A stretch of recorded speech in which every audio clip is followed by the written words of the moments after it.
तो भाई आज है साल का लास्ट पॉडकास्ट और जो है हम लोग हार चुके हैं, सबका मूड काफ़ी ख़राब होगा। बट हम लोग कोशिश करेंगे काफ़ी सारे टॉपिक्स को एनालाइज करने का आज।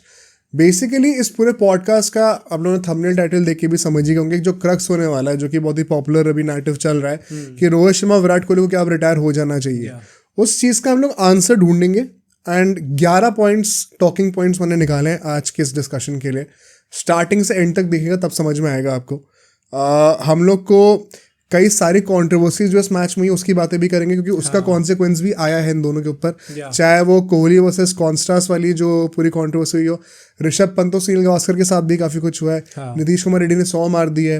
रोहित शर्मा की कप्तानी पे सवाल क्या इस बार उठने चाहिए कि नहीं उठने चाहिए। बुमराह का ओवर यूटिलाइजेशन हो चुका है। रोहित शर्मा और विराट कोहली की बैटिंग में दोबारा वही प्रॉब्लम्स देखने को मिल रही हैं। तो अगले टेस्ट मैच में क्या लाइनअप होनी चाहिए उसका प्रीव्यू भी करेंगे। सॉर्ट ऑफ WTC कर सकते हैं, नहीं कर सकते, कर सकते हैं, क्वालिफाई नहीं कर सकते। बहुत सारे टॉकिंग पॉइंट्स हैं, इन सबका आपको जवाब मिलेगा आज के पॉडकास्ट में। एंड साल का आखिरी पॉडकास्ट है तो एकदम डिटेल में डिस्कस भी करेंगे, वो तो ऐसा हम हमेशा ही करते हैं। But before diving into it, once again जैसे कि सब को हमारा सब्सक्राइब करना, वीडियो को लाइक करना, अपने दोस्तों में शेयर करना। हमने मेंबरशिप्स लॉन्च कर दिए हैं, आप उनको जाके चेकआउट कर सकते हो। और हमारा जो फ्री टेलीग्राम ग्रुप चैट है जिसमें हमारे सब्सक्राइबर्स मिलके आपस में बातें करते हैं। आजकल तो टेस्ट सीजन भी चल रहा था, सुबह सुबह सब उठ के बातें करने लग जाते हैं। हाँ भाई, उसको हम लोग कमेंट्स में पिन कर देंगे, वहाँ जाइए और उसको चेकआउट करिए। वो तो है भाई, मतलब सब लोग का हौसला और कमिटमेंट तो काफ़ी ज़्यादा है। बट ठीक है, हम लोग यहाँ से शुरू करते हैं। लेट्स स्टार्ट विद, देखो सीक्वेंस में चलेंगे जो चीज़ें हुई हैं। पहले दिन पे हमें कॉन्स्टास और विराट कोहली की कंट्रोवर्सी देखने को मिलती है। ज़रा उसको डिटेल में डिस्कस करते हैं, क्योंकि देखो मुझे ना ऐसा लगता है कि विराट कोहली और रोहित शर्मा डेफिनेटली परफॉर्म तो नहीं कर रहे हैं, but to a lot of people surprise मैं थोड़ा उनको डिफेंड भी करूँगा इस पॉडकास्ट में। क्योंकि ना अब मैं देख रहा हूँ कि ऑनलाइन कोई भी और कुछ भी बोले जा रहा है, जो कि बहुत, as long as you are criticising the performance and your criticism is logical, कोई प्रॉब्लम नहीं है, करना भी चाहिए, आपका हक बनता है। आप देखते हो तभी उनके पास इतने पैसे आते हैं, उनका करियर बनता है। बट आप जब पर्सनल हो जाते हो, जब आप इनवैलिड क्रिटिसिज्म देते हो जिनके पीछे कोई लॉजिक नहीं है, तो फिर लगता है कि क्यों ही इतना बोल रहे हो फिर यार। तो firstly on the Virat Kohli Konstas controversy, क्या लगता है तुम्हें उसके as a Virat Kohli fan, क्या थॉट्स भाई? पहली बात तो जब वो बंदा आया था और उसने रिवर्स स्वीप स्कूप मारना स्टार्ट करा बुमराह को, और लग नहीं रहे थे स्टार्टिंग में। उसके बाद एक क्लिप आई थी जिसमें एक स्लो मोशन में दिखा रहे हैं कॉन्स्टास चल रहा है और विराट कोहली केएल राहुल साइड से चलते हुए जा रहे हैं और हंसते हुए देख रहे हैं उसे। एंड मुझे भी बहुत हंसी आ रही थी भाई कि नया बच्चा आया 19 साल को और आते ही बुमराह को ऐसे स्कूप करने की कोशिश कर रहा है। To be very honest, I like the attitude, क्योंकि वो फियरलेसनेस दिखा रहा था वहां पे। स्टार्टिंग में पुल ऑफ नहीं कर रहा होता तो थोड़ा सा अजीब लग रहा था, बट जब वो चीज़ पुल ऑफ हुई और उसने बुमराह को एक ही ओवर में 3 छक्के मारे थे, उसके बाद देखे लगा कि भाई बंदा प्रिपेयर करके आया उस चीज़ के। पहला बंदा है टेस्ट क्रिकेट की हिस्ट्री में जिसने बुमराह को छक्का मारा हो। अच्छा, पूरे बुमराह के test career something of that sort है। आई एम श्योर लोग कमेंट्स में कंफर्म भी कर देंगे, but as far as I know Bumrah के पहली बार टेस्ट क्रिकेट में छक्का पड़ा है। डैम भाई, और पढ़ना भी एक डेब्यूटेंट से था। अब देखो, चलो उसका भी डिस्कशन करते हैं, बट जो हुआ कंट्रोवर्सी उसके ऊपर क्या कहना है? सी, काफ़ी लोगों ने ये बोला है, and to be very honest I think मैं इस वाले पॉइंट से एग्री करता हूँ। लोगों ने बोला है कि विराट कोहली हमेशा थोड़ा ओवर द टॉप जाता है और एग्रेसिव सेलिब्रेशंस करता है, थोड़ी वो चिट चैटिंग ज़बरदस्ती करता है, ताकि जो ओपोनेंट होगा, चाहे वो बैटिंग में हो चाहे बॉलिंग में हो, वो थोड़ा सा अपना अनसेटल हो जाए, जो कि सही भी है। ऑस्ट्रेलियंस ने भी करा अभी लास्ट सेशन में। और प्लस मतलब कोई कितना भी कह ले स्पिरिट ऑफ द गेम के साथ है या नहीं है, I don't care. Spirit of the game तो बकवास चीज़ है, उसके तो बात ही नहीं करेंगे। मतलब मुझे तो बहुत अच्छा लगता है जब भी ये चीज़ें होती है, और sledging is a part of cricket, specially test cricket. But क्या ये स्लेजिंग थी? अब बात वो है, अब पॉइंट वही है कि जब विराट कोहली अपना रास्ता छोड़ के आते हैं, और कोई अगर इतना अंधा है कि कह रहा है विराट कोहली जानता नहीं था वो, एंड अनजाने में जाते जाते उसने टक्कर मार दिया, उनके लिए काउंटर सिंपल है कि विराट कोहली ने एक्सेप्ट कर लिया ना, तभी तो उसको फाइन मिला है। या उसने एक्सेप्ट करा, इसीलिए उसको फाइन पे छोड़ दिया गया फिर। एंड अपने रास्ते से छोड़ के वो जाते हैं और टक्कर मारते हैं उसे, शोल्डर करते हैं, एंड वहां पे फिर वो थोड़ा ब्रीच ऑफ जो कि क्रिकेटिंग रूल्स होता है आप उसको कह सकते हो, क्योंकि cricket is not a physical sport. जब आप फिजिकल कॉन्टैक्ट करते हो तो आप थोड़ा ओवर द टॉप जा रहे हो और एक्स्ट्रा चीज कर रहे हो जो कि आपको नहीं करनी चाहिए। फिर काफी लोग वो भी कह रहे हैं कि विराट कोहली के स्टैचर का प्लेयर एक 19 साल के डेब्यूटेंट के साथ ऐसा कर रहा है, क्या उन्हें वो चीज शोभा देती है? टू बी ऑनेस्ट मैं उस चीज से उतना वाइब नहीं करता, क्योंकि on the field everybody is same. अगर वो आके बुमराह को, भाई फिर बुमराह की रिस्पेक्ट कर यार, छक्के मत मार, अभी डेब्यूटेंट आया, बुमराह इतना पुराना खिलाड़ी है, वर्ल्ड का बेस्ट बॉलर है। तो अगर कोई ओपोनेंट ऐसा कर रहा है फील्ड पे तो मेरे हिसाब से कर सकते हैं ये चीज़। वेन्यू ऑनेस्टली अगर मैं अपनी बात करूँ तो मुझे तो बहुत मजा आया था देखने में। पॉइंट वही सही गलत का आ जाता है, इसलिए मेरे को थोड़ा ऑब्जेक्टिवली देखना पड़ेगा, बट मुझे देख के I don't have a problem with it, but because it's cricket and because ये थोड़ा सा एक जेंटलमैन स्पोर्ट कहा जाता है ऐसे, उसलिए आई थिंक विराट कोहली थोड़ा एक्स्ट्रा चलेगा। मेरा भी यही कहना था, मेरा इनिशियल थॉट था। पहली बात तो जब ये पहली बार दिखाया गया था लाइव टीवी पे तो पूरी वॉक नहीं दिखाई गई थी, वो फिर रिप्ले में दिखाया गया था, सिर्फ भिड़ना वो दिखाया गया था। मैं जनरली बता रहा हूँ, मुझे पता था उससे वो देख के कि विराट कोहली इनिशिएट कर रहा है, क्योंकि विराट कोहली ये पहले कई बार कर चुका है। आपको ज़्यादा दूर देखने की ज़रूरत ही नहीं है। 2018-19 की बीजीटी के हाईलाइट्स देखना, टिम पेन के साथ उसने कहा था, भिड़ के एंड मोमेंट पे एकदम ट्विस्ट हो गए थे। मार्कस स्टोइनिस के साथ उसने एक ओडीआई में करा था जब इंडिया की डार्क ब्लू जर्सी थी अभी कुछ साल पहले। तो ये विराट कोहली का एक टिपिकल टेम्पलेट है डोमिनेंस असर्ट करने का। एंड आप जब उसको देखोगे ना, जब वो भिड़ता भी है तो Virat Kohli kind off shoulder मारता है, ऐसा नहीं कि भिड़ गया। अगर कोई नॉर्मल बंदे चलते चलते भिड़ेंगे तो दोनों थोड़ा टेढ़े हो जाएंगे। विराट कोहली सीधा ही था, एकदम पूरा भर के मारा था उसने। तो पहली बात तो ये क्लियर कर देते हैं कि विराट कोहली ने इंटेंशनली करा था ये। मेरा इनिशियल रिएक्शन क्या था कि भाई सही है, अभी ज़रूरत है इस चीज़ की, करो। But with in an hour जब मैंने और सोचा इसके बारे में तो मेरा एकदम थॉट कंप्लीटली चेंज हो गया था, क्योंकि फिर मैंने रूल्स वगैरह भी पढ़े। ये कोड ऑफ कंडक्ट जो होता है बहुत कॉम्प्लिकेटेड होता है, उसमें साफ साफ लिखा हुआ है कि आप अनइंटेंशनली या फिर इंटेंशनली अगर आप शोल्डर अबव करते हो किसी से तो वो लेवल 3 ऑफेंस या फिर फाइन जो भी होगा उसमें कंसिडर करा जाएगा। अब इसका बेसिकली कहने का मतलब क्या है, अगर क्रिकेट में ये चीज़ अलाउड नहीं है तो मत करो, बात खत्म। आपको स्लेजिंग, आपको इंटिमिडेशन, आपको जो भी डोमिनेट करना है मुंह से कर सकते हो, उसकी लिबर्टी आपको रूल्स में दे रखी है। अगर आपको क्रिकेट खेलना है तो क्रिकेट के रूल्स के हिसाब से खेलो। अब वो सही बात है गलत बात है वो छोड़ दो, ये फुटबॉल नहीं है। अगर यहाँ पे अलाउड नहीं है तो नहीं है, तो आपको वो चीज़ फालतू में करने की ज़रूरत थी ही नहीं। बात स्टैचर, बात एज तक तो जानी ही नहीं चाहिए, बात यहीं पे ख़त्म हो जानी चाहिए कि अगर रूल्स मना कर रहे हैं तो आप कोई लीगल चीज़ क्यों कर रहे हो, बस बात इतनी सी थी। अगर एज की बात है तो हरभजन सिंह को भी करा था, रिकी पॉन्टिंग ने वही फेमस कर ही दिया, और वो तो और ज्यादा खतरनाक था भाई। वो तो लग रहा था मारने ही जा रहा है, क्या था वो तो बदतमीजी थी साफ साफ। इसीलिए मुझे लगता है कि रिकी पॉन्टिंग का वही है, he could be a changed man, but अब वो जब भी ज्ञान देगा ना तो उसके वही सब दिखाया जाएगा। ऑस्ट्रेलियंस जब भी कुछ कहते हैं तो हमेशा थोड़ा वही लगता है, बहुत हिपोक्रेटिकल लगता है, तुम लोग क्या कह रहे हो, तुमने पूरे लाइफ भर यही करते आए हो अपना। एंड सो मैं यही इंडियंस जितने भी इंडियन फैंस उनसे यही कहना चाहता हूँ कि हाँ विराट कोहली ने मेरे ओपिनियन में भी सही नहीं करा, but don't make it as if कि सारी गलती उसी की और हमेशा हम ही करते हैं, ऑस्ट्रेलियंस की कोई हिस्ट्री नहीं है।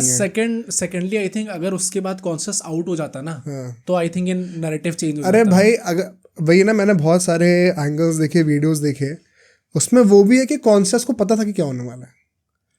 तुम ध्यान से देखोगे ना, कॉन्शियस भी, अब मैं बहुत ज़्यादा वही R&D कर रहा हूँ जबरदस्ती में, कॉन्शियस अपनी लाइन को फॉलो नहीं करा है। कॉन्स्टास ने पहले अपने ही पेरिफेरल विजन में देख लिया था कोहली आ रहा है, उसने भी अपना पाथ चेंज करा है, तो उसको भी कॉन्फ्रंटेशन चाहिए था। ऐसा नहीं है कि वो एकदम अनएक्सपेक्टेड था, विराट कोहली धक्का मार के चला गया।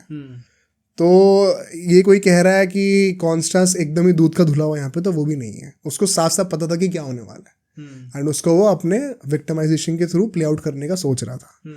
तो पहली बात तो सिर्फ विराट कोहली की गलती नहीं है, मेजॉरिटी उसी की गलती, उसने इनिशिएट करा है, बट कॉन्स्टास उससे बैक ऑफ नहीं करा है। उसने कहा कि भिड़ रहे हो तो फिर मैं ही भिड़ूंगा ही भिड़ूंगा। तो वो जो पूरा नैरेटिव फैलाया जा रहा है कि विराट कोहली को मैंने स्टीव स्मिथ के ऊपर चूज किया था, ये करा था वो करा था, ये सब चीज़ें फील्ड के बाहर बहुत अच्छी लगती है सुनने में, बट जब अपनी कंट्री को रिप्रेजेंट कर रहे होते तो ये सब नहीं सोचा जाता। तो जब उसने नहीं सोचा तो विराट कोहली के ऊपर आप मॉरल शेमिंग ऐसे क्यों कर रहे हो, मुझे समझ में नहीं आता। बस यार कभी कभी जरूरी होता है यार, जिस तरीके से वो बंदा नहीं, देखो मैं यही, अब ये डिसएग्रीमेंट है मेरा, जरूरी नहीं था ये। आप वर्बली वो चीज़ करो। अगर इसको इस चीज़ को मैं एग्जैजरेशन के थ्रू एक्सप्लेन करता हूँ, अगर ज़रूरी था उसको अपने रिदम से डिरेल करने का तो चाकू लेके खड़े हो जाओ। नहीं तो फिर आप तो रूल्स के अगेंस्ट है ना, ज़्यादा ही आप जो ह्यूमन लॉज उसके अगेंस्ट जा रहे हो फिर आप। हाँ, लॉज की बात आ गई ना, इसलिए मैं कह रहा हूँ एग्जैजरेशन के थ्रू एक्सप्लेन कर रहा हूँ। मेरे हिसाब से गोली लेके खड़े हो जाओ। नहीं, मेरे हिसाब से पॉइंट ये है कि समटाइम्स आप जब भी कोई गेम खेल रहे होते हो तो you have to bend the laws. थोड़ा आपको और थोड़ा सा ऊपर नीचे लाइन की खेलना लॉस को बेंड पता कैसे करा जाता है? जब आप स्लेजिंग किसी प्लेयर से डायरेक्टली कर रहे होते हो। ओके जो कोड ऑफ कंडक्ट होता है, अगर आप किसी भी अकेडमी में जाओगे, जब आप स्टेट खेलोगे या कोई भी खेलोगे, एक्चुअली में अंपायर्स आपको बोलते हैं आपको अलाउड नहीं है बैटर के ऊपर मजाक उड़ाने का। अच्छा हो गया। जो स्लेजिंग होती है ना, एक्चुअली में स्लेजिंग का तरीका बहुत ही इंटरेस्टिंग इनसाइट है ये।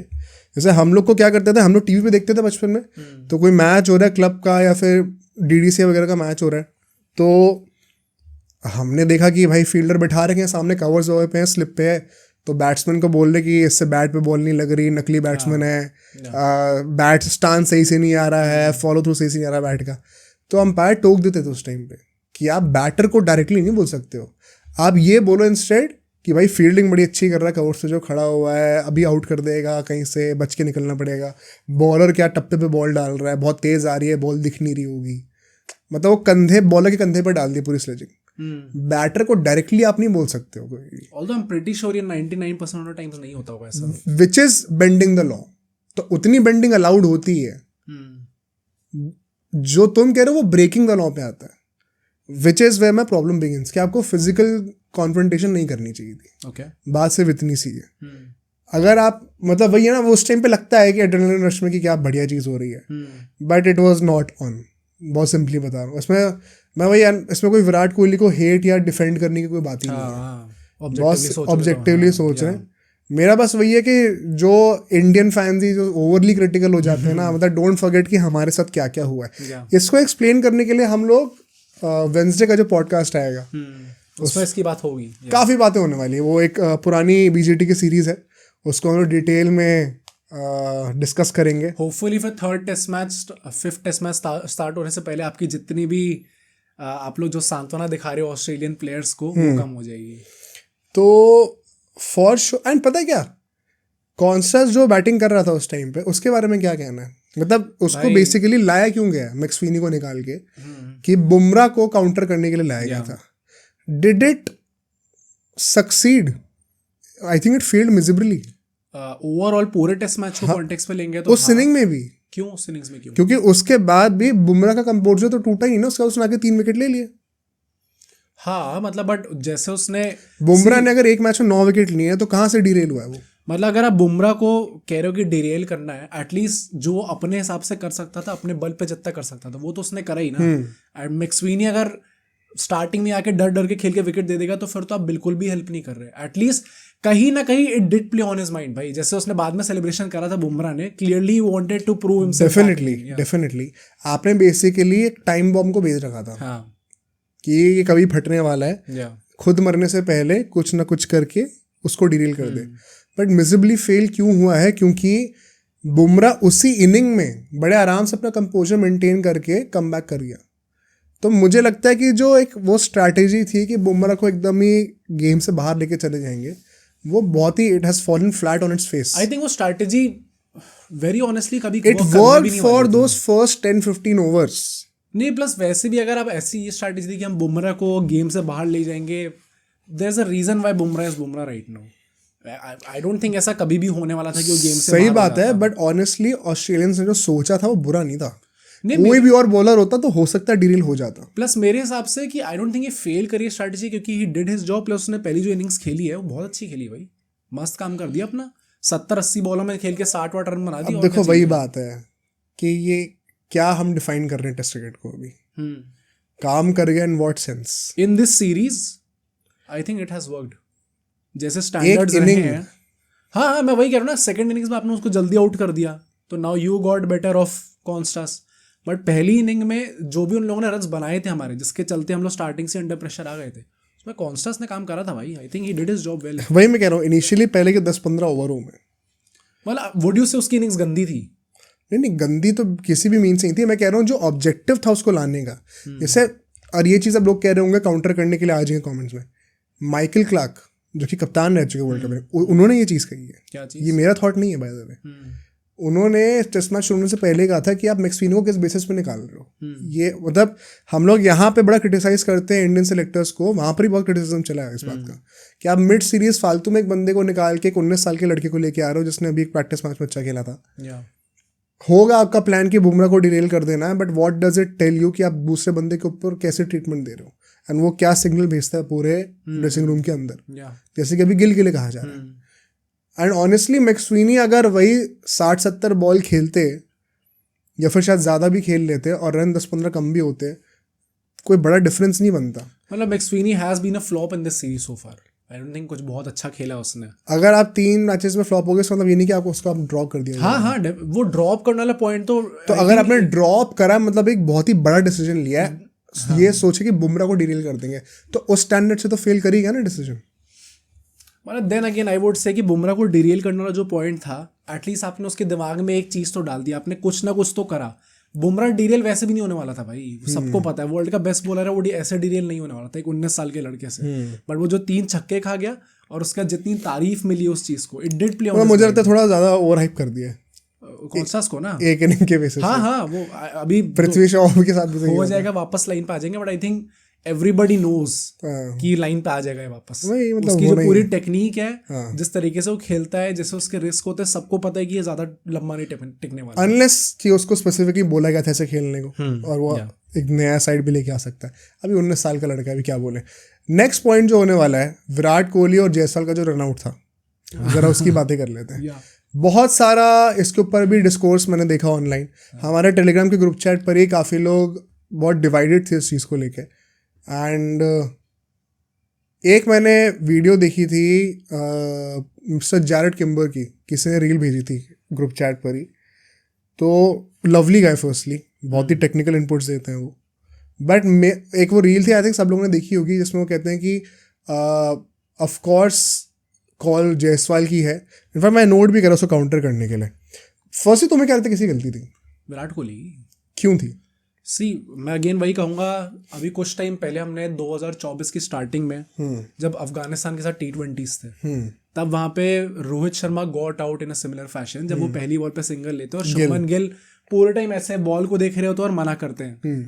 पता है इसमें उस टाइम पे गिल ने रोहित शर्मा से बेटर काम, गिल ने विराट कोहली से बेटर काम करा था। क्या? क्योंकि वो लगातार मना कर रहा था, तुरंत मना कर रहा था। यहाँ पे विराट कोहली ने ना मना करा, फिर ना बोला, फिर बाद में ऐसे विजुअल्स आए कि वो कह रहा है मेरे को सुनाई नहीं दिया, और उसका संजय मांजरेकर ने बहुत तगड़ी तरीके से काउंटर किया कि आपने क्लियरली सामने देख लिया था, दैट इज वाई अपनी आप क्रीज की भी आगे आ गए थे रन लेने के लिए, उसके बाद एंड मोमेंट पे आपने वो चीज़ मना कर दी।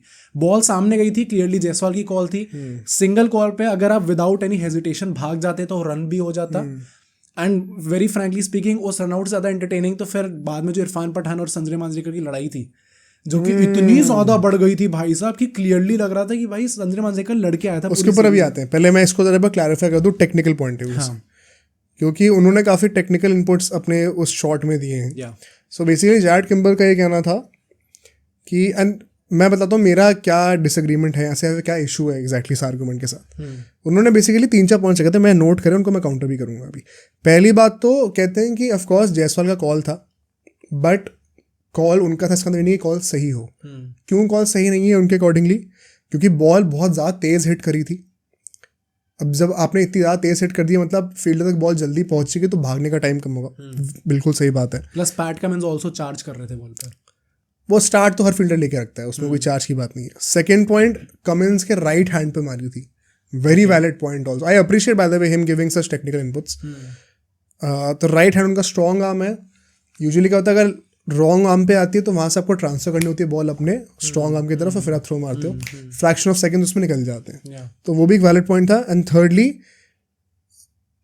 जो क्योंकि वो मिड ऑफ पे खड़े हुए हैं, तो बेसिकली उनको दोनों एंड्स की विकेट्स का, मतलब तीनों विकेट दिख रहे हैं, एक बहुत ही फेयर व्यू है। तो बेसिकली कोई डेंजर एंड है नहीं, और यहाँ से मेरी प्रॉब्लम शुरू होती है इस आर्गूमेंट के साथ। फर्स्टली मेरा ये कहना है, मैं ग्रुप चैट पे भी लोगों को समझा रहा था, फिर मैंने सोचा कि अभी फ़ायदा नहीं है टेक्स्ट पे समझाने का, क्योंकि टेक्स्ट पे समझाना मुश्किल हो जाता है। फर्स्टली जो बेसिक्स होते हैं क्रिकेट के, वो क्या होते हैं? मैं अगर मान लो बैटिंग कर रहा हूँ, तुम नॉन स्ट्राइकर पे हो, अगर मैंने शॉट मारा और विकेट के आगे गया है तो मेरा कॉल होगा, विकेट के पीछे मैंने कोई शॉट मारा तो तुम्हारा कॉल होगा। इसका रीज़न क्यों क्या है? मैंने अगर विकेट के सामने शॉट मारा है तो मुझे दिख रहा है कि मैंने कहाँ मारा। अगर मैंने विकेट के पीछे शॉट मारा तो तुम्हें दिख रहा है कि पीछे कहाँ जा रही है बॉल। बेसिक्स सही है, ठीक है।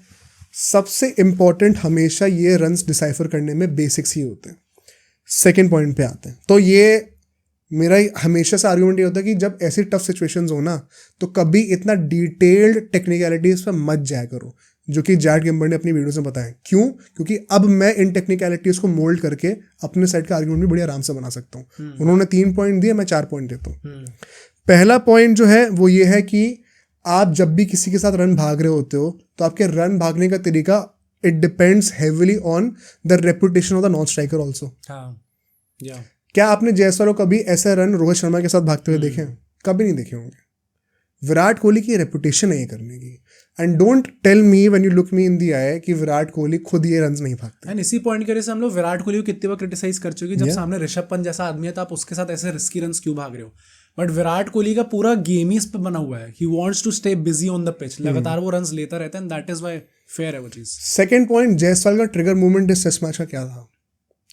जायसवाल को अगर आप देखोगे, उन्होंने पिछले टेस्ट मैच की लास्ट इनिंग से, जब वो पहली इनिंग में स्टार्क को आउट हो गए थे, उसके बाद स्विंग को नलिफाई करने के लिए, अब आप उनका अगर ट्रिगर मूवमेंट देखोगे पेसर्स के अगेंस्ट, तो वो बेसिकली क्रीज से निकल के बैटिंग कर रहे हैं। और निकल के बैटिंग का मतलब ये नहीं कि आप स्टार्ट ही कर रहे हो निकल के खड़े होके, वो स्टार्ट करते हैं क्रीज के अंदर, फिर वो चल के 2 कदम आगे आते हैं। इस ट्रिगर मूवमेंट को हम लोग और डिटेल में डिस्कस करेंगे जब हम जायसवाल की बैटिंग की बातें करेंगे। उनको बड़ा कॉन्ट्रोवर्शियली एक आउट दिया गया इस बार। जब आप ऐसा ट्रिगर मूवमेंट रख रहे हो तो आप ऑलरेडी आपकी बॉडी इनर्शिया के साथ मोमेंटम में आगे चल रही है, तो आप ऑलरेडी स्टार्ट लेके चल रहे हो, तो डिस्टेंस कवर करना ज़्यादा आसान होता है। 2 टेक्निकलिटीज़ हो गई। तीसरी टेक्निकलिटी के ऊपर आते हैं। अब यहाँ पर अगर हम लोग डेंजर एंड की बातें कर रहे हैं, I think it was an unfair argument. जब भी डेंजर एंड कैलकुलेट करना होता है, एक सिंपल लॉजिक होता है, फील्डर जहाँ पे खड़ा हुआ है उसके जहाँ पे वो खड़ा हो स्पॉट से कौन सा पेयर ऑफ विकेट ज़्यादा पास में है। इसको मैं 1 सेकेंड बहुत एग्जैजरेट करके एक्सप्लेन कर देता हूँ, एक एग्जैजरेशन के थ्रू एक्सप्लेन कर देता हूँ। अगर पैट कमिंस अंपायर की जगह पे खड़ा होता तब भी उसको दोनों पेयर ऑफ विकेट्स का पूरा प्रॉपर विजन मिलता, तो तब आप क्या ये कहोगे कोई डेंजर एंड नहीं है? ऑफकोर्स जो नॉन स्ट्राइकर का है वो ज़्यादा डेंजर एंड है ना। एग्जैजरेशन के थ्रू एक्सप्लेन कर दिया इसको। तो डेफिनेटली जायसवाल का ही डेंजर एंड था। ये कहना बहुत ही अनफेयर है कि दोनों ही डेंजर एंड थे, ये तो कोई सेंस ही नहीं बनता इस बात का। एक और पॉइंट जो मैंने नोट करा था, which is the most important point, अगर ये बाय चांस कॉल टफ भी होती और 50-50 भी होती, क्रिकेट का एक बेसिक रूल आपको क्लब लेवल पे पता है कैसे खाया जाता है? अगर 2 बैट्समैन एक कॉल पे भाग जाए तो कवर से भी रन बन जाते हैं। विराट कोहली की सबसे बड़ी गलती ये थी कि he was caught ball watching. अगर आपको रन नहीं लेना तो आप ऑन दी आउटसेट चिल्ला के मना करो। पहली बात तो आपको मना करने नीचे को रन भाग जाना चाहिए। अगर मना करना है तो आप बॉल को देखते हुए नहीं रह सकते, आपको तुरंत कम्युनिकेट करना होगा। क्योंकि अगर आप बॉल को देख रहे हो तो आपको पता नहीं कि स्ट्राइकर कितना भाग के आगे आ चुका है, तो फिर आप अपनी आवाज़ पर रिलाई करते हो वो थॉट कम्युनिकेट करने के लिए। विराट कोहली ने वो चीज़ भी नहीं करी, which is why. And lastly to be fair, Jaiswal better batting कर रहा था। नहीं वो तो चलो, वो तो अलग चीज़ हो गई, मतलब बैटिंग ऑन कर रहा था, ऐसा नहीं कह सकते ना, उसका विकेट ज़्यादा प्राइस था उसके विकेट पे। मतलब अगर इतना लोग शाउट्स दे रहे रिटायरमेंट की, तो ये बात तो क्यों इग्नोर कर देते हैं? नहीं, ज़्यादा प्राइस विकेट जायसवाल का था उस टाइम पे यार। होगा, बट ऐसे इस हिसाब से लोग अपना सैक्रिफाइस नहीं करते। हाँ, वो फेयर आर्गुमेंट है। प्लस दैट इज व्हाई इस सेट की शुभमन गिल ने भी उस टाइम पे T20 में बेटर करा था, क्योंकि वो एटलीस्ट मना कर रहा था लगातार रोहित शर्मा को। ऑब्वियसली वो रन था, बट उसने मना करा, इसलिए रोहित शर्मा को भी शायद वो चीज़ समझ जानी चाहिए थी। बट यहाँ पे विराट कोहली ने पहले देखा, फिर बॉल को देखा, फिर बॉल को ही देखते रह गए। एंड तब तक जायसवाल आ चुके थे, जायसवाल वही कम्युनिकेट कर रहे थे कि मेरी कॉल थी। एंड ये जो उनने ये बोला कि मेरे को सुनाई नहीं दिया, आई डोंट थिंक, पहली बात तो वो भी सही है, क्योंकि तुरंत जब वो आउट हुए थे तो उनने बोला था फील्डर वहां पे खड़ा था यार, ऐसा उनका रिएक्शन था। इट वाज नॉट कि मेरे को सुनाई नहीं दिया। एंड वही बात है कि अगर वो एक कॉल पे भाग जाते तो वो रन हो जाना चाहिए था। जो उस चीज पे आते हैं अब जो इरफान पठान और संजय मांजरेकर ने करा। पहले मैं जस्ट सब मैं ये अपील करूंगा इसलिए लोगों से, इंडियन क्रिकेट फैन से, कि कोई फॉरनर अगर आपको ऐसे बोल रहा होता है ना, तो हर चीज़ सुन मत लिया करो। या तो फिर इस वाली क्लिप को भी उतना ही वायरल कर दो, क्योंकि अगर, इसलिए मैं कहता हूँ कभी रन आउट जैसी चीज़ों पे ना ज़्यादा ओवरली टेक्निकल कभी होना ही नहीं चाहिए, क्योंकि फिर मैं 4 आर्गूमेंट ऐसे दे दूंगा जिसके जवाब नहीं होगा। अगर कोई 4 बंदा सामने से 3-4 आर्गूमेंट दे सकता है तो हम टेक्निकलिटीज़ पे डिबेट करते रह जाएंगे और सोल्यूशन निकलेगा नहीं। इसलिए हमेशा ऐसी सिचुएशन में बेसिक्स पे स्टिक करना चाहिए। विकेट के सामने होगा तो मेरी कॉल होगी, पीछे होगा तो नॉन-स्ट्राइकर की कॉल होगी। एंड आई थिंक वही डिट्टो सेम चीज़ इरफान पठान और संजय मांजरेकर में भी इसी चीज़ को लेकर लड़ाई हुई थी। एंड इतनी आगे तक भी इसलिए बढ़ गई थी क्योंकि पहली बात तो लेट मी जस्ट से भाई संजय मांजरेकर की किसी से लड़ाई हुई है पक्का, जिस अभी आज भी कर रहा था थ्रू आउट दिस ऑस्ट्रेलियन से, सीरीज हाँ। जिस तरीके से वो बात कर रहे हैं मुझे लग रहा है भाई इनकी कोई लड़ाई होने वाली है तगड़ी किसी से और कोई पलट के जवाब देगा तगड़ा। आज वाली तो नीडलेस थी, हाँ जब वो भाई जायसवाल का- जबरदस्ती में चढ़ गए थे वो। बट उस वाले में भी इरफान पठान का बेसिकली पॉइंट ये था कि एज यू सेड कॉल कर दी थी, कॉल उनकी थी, इसका लगे नहीं है कॉल सही हो। एंड ऐसे मोमेंट्स में जो नॉन स्ट्राइकर पे आदमी होता है वो कॉल के लिए मना भी कर सकता है। The first flaw with that argument is Virat Kohli ने मना ही नहीं करा। सेकेंडली उन्होंने कहा था कि बॉल बहुत तेज जा रही थी एंड रन नहीं होना चाहिए था कायदे से। टू बी वेरी ऑनेस्ट मैं कुछ हद तक वो स्टेटमेंट समझ सकता हूँ क्योंकि उनने ये कहा था कि अगर आप दोनों बैट्समैन को देखोगे तो जायसवाल के दिमाग में ये था कि मैं अभी रन ले लूंगा, प्री मेडिटेटेड था कि मैं रन लूंगा ही लूंगा लास्ट बॉल पे, और विराट कोहली के दिमाग में ये था कि रन नहीं लेना, नेक्स्ट स्ट्राइक पे मैं आ जाऊंगा। मैंने 4 आर्ग्यूमेंट दे दी, अब 5वीं भी दे दूं एक। अभी तुमने बोला तो एक और आर्ग्यूमेंट दिमाग में आ गई। जो डेंजर एंड वाला जो आर्ग्यूमेंट होती है ना, ये ज्यादा वैलिड तब होती है जब स्पिनर्स पे विकेट कीपर ऊपर खड़ा होता है। ओके, ये कहना कि बॉल बहुत ही तेज जा रही थी और फील्डर के राइट हाथ पे थी और दोनों विकेट्स का कंप्लीट विजन था उनके पास, ऐसे पे मना करना नॉन स्ट्राइकर का सेंस तब ज़्यादा बनाता है जब विकेट कीपर एकदम बगल में खड़ा हो, क्योंकि फिर आदमी को डायरेक्ट थ्रो नहीं मारना होता। ये जो रन लिया गया था पेसर पे लिया गया, विकेट कीपर बहुत दूर था, तो the only way Virat Kohli out हो सकता was with a direct throw, provided कि वो भाग के कंप्लीट नहीं करता, जो कि अगर वो पहले कॉल पे भागता तो मोस्ट कंप्लीट हो जाता। सी अगर कोई किसी तो मेरा बेसिकली कहने का मतलब ये है कि अब अगर आप टेक्निकलिटीज पे जाना चाहते हो तो ये रन किस सिचुएशन में किस टाइप ऑफ बॉलर पे भागा जा रहा है, पेसर स्पिनर, उससे ही बहुत फर्क पड़ता है। नहीं पड़ता होगा, but I would still say कि अगर कोई ये कह रहा है कि बहुत रिस्की रन था वो, तो आई अंडरस्टैंड 100%। एंड पॉइंट वही है कि अगर आप उसको भाग जाते तो शायद वो कंप्लीट हो जाता। जो इरफान पठान ने कहा कि अगर वो एक कॉल पे भागते तो भी रन आउट हो जाता, I doubt that, I think so out हो पाते, specially a guy like Virat Kohli. But वो रिस्की रन तो था, but still I think ultimately conclusion ये निकला है कि एट फॉल्ट विराट कोहली थे वहाँ पे क्लियरली। मतलब आप ये भी कह सकते हो कि जायसवाल को ऐसा रन भागना ही नहीं चाहिए था, एंड आई अंडरस्टैंड बिल्कुल, वही तभी रिस्की रन था, रिस्की रन था। अगर आप टेक्निकलिटीज पे जाके देखोगे तो ऐसा नहीं है कि ऐसा रन कभी लिए नहीं गया, और सबसे ज्यादा ऐसा रन विराट कोहली ही लेते हैं, तो उनसे मुझे एक्सपेक्टेड नहीं था ये।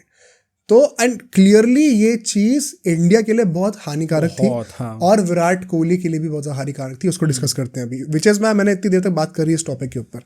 विराट कोहली की बैटिंग की बातें करते हैं जरा। बहुत ही इजीली कोई भी बंदा ये डिड्यूस कर सकता है बात कि विराट कोहली जो खुद आउट हुए हैं वो उस रन आउट की वजह से ही हुए हैं।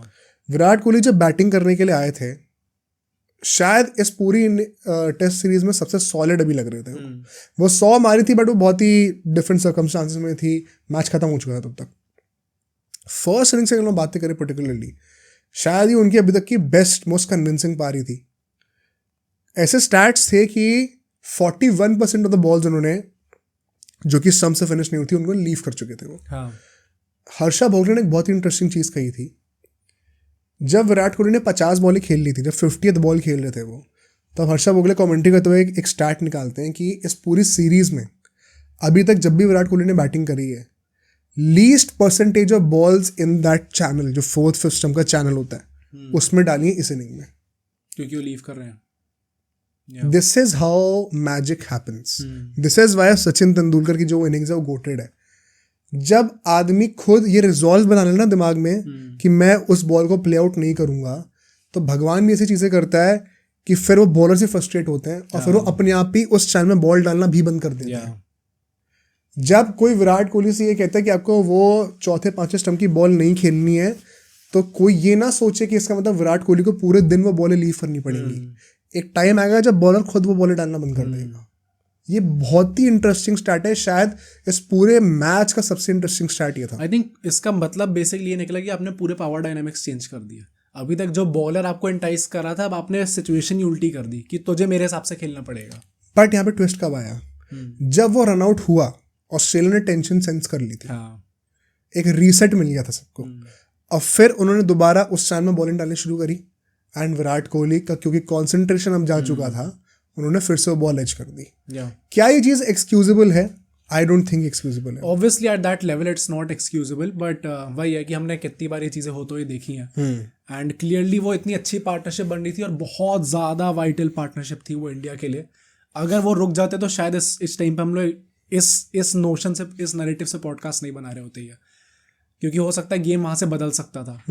बट वहां से जब जायसवाल आउट हुए और उसके बाद विराट कोहली का इतना गंदा कॉन्सेंट्रेशन टूटा, आई थिंक भाई he also realize probably that he was guilty and उसकी गलती थी पूरे रनआउट के अंदर, एंड सो क्लियरली उसका वो कॉन्सेंट्रेशन चला गया and he gave into that pressure. But ये कॉन्सेंट्रेशन वाली चीजें हम लोग कब तक टॉलरेट कर सकते हैं? क्योंकि और ये मैं सिर्फ विराट कोहली के लिए नहीं कहूंगा, अभी हम रोहित शर्मा की बातें करेंगे, हम ऋषभ पंत की बातें करेंगे, उनके साथ भी हुआ है ये। तो कब तक ये चीजें एक्सक्यूजेबल हैं, और क्या अब ये नई जनरेशन ऑफ क्रिकेटर से हमें यही एक्सपेक्ट करना भी चाहिए? क्या अनफेयर है ये एक्सपेक्ट करना कि हम विराट कोहली को सचिन से कंपेयर भी करें? मैं एक टाइम पे ये सोच रहा था, इन इस पूरी इनिंग्स का सबसे स्पेशल पार्ट मुझे यही लगा था, मुझे सुबह नींद बहुत तेज आ रही थी, बट मैंने जब देखा कि विराट कोहली इस माइंडसेट से आया है कि वो लगातार बॉल छोड़ ही रहे हैं सारी, plus if you look at it, तो जब फील्डिंग थी पहली इनिंग्स में तब विराट कोहली बार बार ऐसा एक्शन वो शैडो प्रैक्टिस कर रहे थे लीव करने का, तो सबको लग ही रहा था कि कुछ ऐसा करने वाले हैं वो, और जब उनने वो लीव करनी स्टार्ट करी और इतनी देर तक टिकते रहे हो, तो मुझे जेन्युइन लगा कि ये it could be a historical innings आगे जाके, कि सेंचुरी मारी होगी। सचिन की तो मैंने देखी नहीं, तो कहीं आगे चल के मैं ये बता सकूं यार कि मैंने विराट कोहली की इनिंग्स देखी थी, तो इसलिए मैं देखता रहा, फिर अल्टीमेटली ऑब्वियसली वो फ्रूटफुल प्रूव नहीं हो पाया। बट वही है कि वो एटलीस्ट वो माइंडसेट से तो आए थे वो, कि मुझे लीव करनी है सारी balls, and that is why सबसे सॉलिड इनिंग्स उनकी लग रही थी। अब वही है कि मतलब देखो, वंस अगेन हम लोग गेम को क्रिटिसाइज करेंगे, not the person, not the character. कब तक ये चीज़ एक्सक्यूजेबल भी है? क्योंकि जब मिस्टर अर्जुन पंडित हमारे पॉडकास्ट पे आए थे, उन्होंने बहुत इंटरेस्टिंग चीज़ कही थी। हमने डिस्कस करे थे कि क्या विराट कोहली उस प्रॉब्लम को ओवरकम कर सकते हैं। टेस्ट सीरीज से शुरू होने से पहले का पॉडकास्ट है वो, तब उन्होंने कहा था कि थोड़ा मुश्किल अभी लग रहा है कि वो कंसिस्टेंटली फॉर्म में आएंगे। एंड मैंने पूछा था कि यार अभी सचिन ने भी तो चीज़ करी है, हम विराट कोहली को मॉडर्न मास्टर मानते हैं, क्या वो नहीं कर सकते? तो उन्होंने बड़ा साफ साफ कह दिया था कि किससे कंपेयर कर रहे हो भाई, उसको भगवान बोलते हैं एक रीज़न के लिए, वो आप जिस कैरेक्टर से कंपेयर कर रहे हो वो ही अनफेयर है। तो शायद ये कहना मतलब सही है कि शायद कुछ काफ़ी सारे कट्टर विराट कोहली फैंस ऑफेंस लेंगे इस बात का, बट मैं विराट कोहली की डिफेंस में ये चीज़ कहना चाहता हूँ कि परहैप्स आपको सचिन का वो इनिंग स्टैंडर्ड रखना ही नहीं चाहिए भाई। मेरे दिमाग में भी सबसे पहले यही चीज़ आई थी कि शायद हम कंपैरिजन ही गलत कर रहे हैं, मतलब वो बंदा ही अलग है वो। इस पूरे टेस्ट मैच के बाद एक पोस्ट फेमस हुई है जो ही काफ़ी लोग अपनी स्टोरी पे डाल रहे हैं कि इस पूरे टेस्ट मैच के बाद हमें दो चीज़ें पता चली हैं। Bumrah is by far the best Indian batter सच बोल दिया। और Sachin Tendulkar is by far the best Indian batsman. हाँ, क्योंकि मतलब अब मुझे लग रहा है कि आप 5 साल हो गए यार। अब जैसे अभी हम लोग इस पॉडकास्ट के एंड में वंस अगेन जो पूरे इस पॉडकास्ट का टाइटल है उसको कंक्लूड भी करेंगे। बट जैसे भी मैंने रवि शास्त्री को फिर बोलते हुए सुना कि रोहित शर्मा को अपनी कॉल ले लेनी चाहिए इस सीरीज के बाद, विराट कोहली को मैं 4-5 साल 36 अभी ऑलरेडी है, 4-5 साल कहाँ देख रहे हो भैया उन्हें? नहीं, एंड ऑन व्हाट बेसिस? हाँ या काफ़ी लोग ना इस चीज़ को, इवन संजय मंजरेकर ने ये चीज़ बोली है कि रोहित शर्मा को तो शायद कॉल ले लेंगे, बट विराट कोहली का स्टिल सी हिम प्लेइंग आगे जाके, क्योंकि उनकी एक वीकनेस हमें सबको दिखाई दे रही है और वो उस पर काम करेंगे। सिर्फ एक ही वीकनेस उनको आप ओवरकम कर लेंगे, फिटनेस तो अच्छी है ही।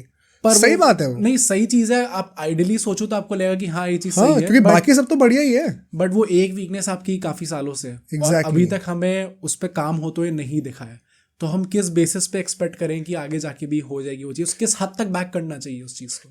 इतनी बैकिंग मुझे नहीं लगता किसी भी प्लेयर को मिली है, 5 साल नहीं मिला। तभी व्हाट यू आज की क्या हम कब किस हद तक ये चीज़ एक्सक्यूजेबल है, तो I think we are quite past that point. अभी हम ये चीज़ डिस्कस कायदे से होनी भी नहीं चाहिए, क्योंकि 5 साल का तो टाइम किसी को भी नहीं मिलता। विराट कोहली को मिल गया है क्योंकि he is Virat Kohli, but अगर हम लोग नाम हटा दे, अगर हम लोग स्टैचर हटा दे, तो फिर किसी को नहीं मिलता इतना टाइम। एंड लोग कहेंगे कि स्टैचर क्यों हटाना है, जो कि फेयर बात भी है, तो ठीक है, लेकिन वो स्टैचर के लिए 4-5 साल आपको मिल गए। अब वो डेकेड दे दिया भाई।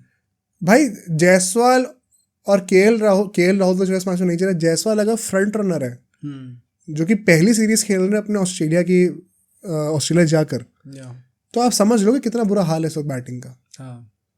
मतलब at what point of time do you से कि यार अब हो सकता है कि ये चीज़ देखो, क्लियरली टेक्निकल इनपुट और टेक्निकल फ्लॉज, वो हमने पिछले पॉडकास्ट में बातें करी थी कि वो स्टम्प्स को कवर करके जो है ऑस्टम के ऊपर खड़े हो जाते हैं ताकि वो अपनी रेंज बढ़ा सके ऑस्टम के बाहर, फिर भी निक कर देते हैं। वो टेक्निकल चीज़ें ना आती जाती रहेंगी, बट मुझे लगता है ये साइकोलॉजिकल ज़्यादा है।